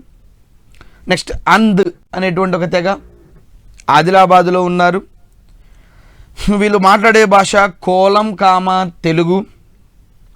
నెక్స్ట్ గోండులు, మోస్ట్ ఇంపార్టెంట్, వీళ్ళు ఆదిలాబాద్లో ఎక్కువగా నివసిస్తున్నారు. వీళ్ళ భాష గోండు భాష మరియు తెలుగు భాష. నేను చెప్పాను గోండు భాష లిపి లేదు, భాష ఉంది. నెక్స్ట్ కొండరెడ్లు, ఖమ్మం జిల్లాలో మనకి వీళ్ళు కనిపిస్తారు, వీళ్ళు ఎక్కువగా తెలుగు భాషను మాట్లాడతారు. నెక్స్ట్ తోటీలు, ఆదిలాబాద్లో కనిపిస్తారు, వీళ్ళు తెలుగు, మరాఠీని ఎక్కువగా మాట్లాడతారు. నెక్స్ట్ కోయలు, ఖమ్మం, వరంగల్ జిల్లాలో ఎక్కువగా ఉంటారు, వీళ్ళు కూడా తెలుగు, కోయ అనేటువంటి భాషను మాట్లాడతారు. నెక్స్ట్ చెంచులు, వీళ్ళు ఎక్కువగా మహబూబ్ నగర్ ప్రాంతంలో నివసిస్తారు, వీళ్ళు ఎక్కువగా తెలుగు మాట్లాడతారు. నాయకులు, వీళ్ళు ఆదిలాబాద్, కరీంనగర్, భద్రాచలం, ఆ భద్రాచలం ఏరియా ప్రాంతాల్లో ఉంటారండి. నాయకులు ఖమ్మం వంటి ప్రాంతాల్లో నివసిస్తారు, వీళ్ళు ఎక్కువగా తెలుగు, లంబాడీలను మాట్లాడతారు. నెక్స్ట్ నాయక్ పోళ్ళు, వీళ్ళు వరంగల్ పరిసర ప్రాంతాల్లో ఉంటారు, వీళ్ళు కూడా నాయక్ అంటే తెలుగు భాషను అక్కడక్కడ ఉపయోగిస్తూ ఉంటారు. సో ఓవరాల్గా మనకి తెలంగాణలో ఉండేటువంటి ముఖ్యమైనటువంటి గిరిజనులు వీళ్ళని చెప్పుకోవచ్చు. ఈ గిరిజనులు గమనించినట్లయితే వీటిలోంచి మనకి భాష అనేది చాలా చాలా ఇంపార్టెంట్గా చెప్పుకోవచ్చు. అంతేకాకుండా ఇంకొన్ని రకాలైనటువంటి తెగలు ఉన్నాయి. భారతదేశం మొత్తంగా ఒకసారి చూసుకున్నట్లయితే బోటియాలు గిరిజన తెగ, వీళ్ళు ఉత్తరప్రదేశ్లో ఉన్నారు. ఎక్కువగా గోండులు మధ్యప్రదేశ్, ఛత్తీస్గఢ్, జార్ఖండ్, తెలంగాణ, ఒరిస్సా ప్రాంతాల్లో ఉన్నారు. తోడాలు మోస్ట్లీ తమిళనాడులో నీలగిరి ప్రాంతంలో ఉన్నారు. బైగాలు మధ్యప్రదేశ్లో ఉన్నారు. ఇరులలు తమిళనాడులో ఉన్నారు. కూకా అనేటువంటి, కూకీ వేరు, కూకా వేరు. కూకీ మణిపూర్లో వస్తే కూకా పంజాబ్ అనేటువంటి ప్రాంతంలో ఉన్నారు. సెమాన్ అనేటువంటి తెగ నాగాలాండ్లో ఉన్నారు. మోప్లాలు మోస్ట్ ఇంపార్టెంట్, మోప్లా తిరుగుబాటు కూడా ఉందండి మనకి, కేరళలో మలబార్ తీరంలో ఉన్నారు. కూకీలు మణిపూర్, అస్సాం, నాగాలాండ్, త్రిపుర వంటి ప్రాంతాల్లో ఉన్నారు. నెక్స్ట్కి పోతే కోలామీలు ఆంధ్రప్రదేశ్లో ఉన్నారు. సెంటినలీస్ అండమాన్ నికోబార్ దీవుల్లో ఉన్నారు, మోస్ట్ ఇంపార్టెంట్. నెక్స్ట్ కాశీళ్ళు ఓవరాల్గా ఈశాన్య రాష్ట్రాల్లో మనకి ఎక్కువగా కనిపిస్తుంటారు అని చెప్పాను. నెక్స్ట్ ఓంగీలు లిటిల్ అండమాన్, చిన్న చిన్న అండమాన్ సరిహద్దు ప్రాంతాల్లో వీళ్ళు ఉన్నారు. నెక్స్ట్ ఇకపోతే జయంతియాలు మేఘాలయ, జయంతియా అస్సాం అటువంటి ప్రాంతాల్లో ఆ కొండల్లో వస్తారు మనకి వీళ్ళు. అంటే ఓవరాల్గా భారతదేశంలో ఇటువంటి తెగలు చాలా ఈ తెగలు కాకుండా భారతదేశంలో దాదాపు 573 తెగలు ఉన్నాయి. అవన్నీ మనకి ఇంపార్టెంట్ కాదు, కానీ ప్రయారిటీ ఎక్కువగా మధ్యప్రదేశ్, ఆంధ్రప్రదేశ్, తెలంగాణ, తమిళనాడు, ఈశాన్య రాష్ట్రాలు వీటిలో ఎక్కువ ప్రయారిటీ ఇవ్వాల్సి ఉంటుంది. ఇది గిరిజనులకు సంబంధించినటువంటి జీవన విధానం. మనకి ఎక్కువ గిరిజనుల పేర్లు, వాళ్ళ భాష, వాళ్ళ జీవన విధానం మించి ప్రశ్నిస్తాడు. ఓకేనా. మోర్గాన్ ప్రపంచంలో మొట్టమొదటిసారిగా అధ్యయనం చేస్తే భారతదేశంలో వెనెలకంటి రాఘవయ్య చాలా ఇంపార్టెంట్. ట్రైబ్స్ ఇన్ ఇండియా అనేటువంటి గ్రంథాన్ని రచించాడు. వాటిలోంచి మనకు ప్రశ్న వచ్చేటువంటి అవకాశం ఉన్నట్టుగా మనకు తెలియజేస్తుంది. ఓకేనా. ఇది గిరిజనులకు సంబంధించిన విషయం. ఓకే, నెక్స్ట్ రేపటి క్లాస్లో ఇంకో చాప్టర్ సెలవు. నమస్కారం.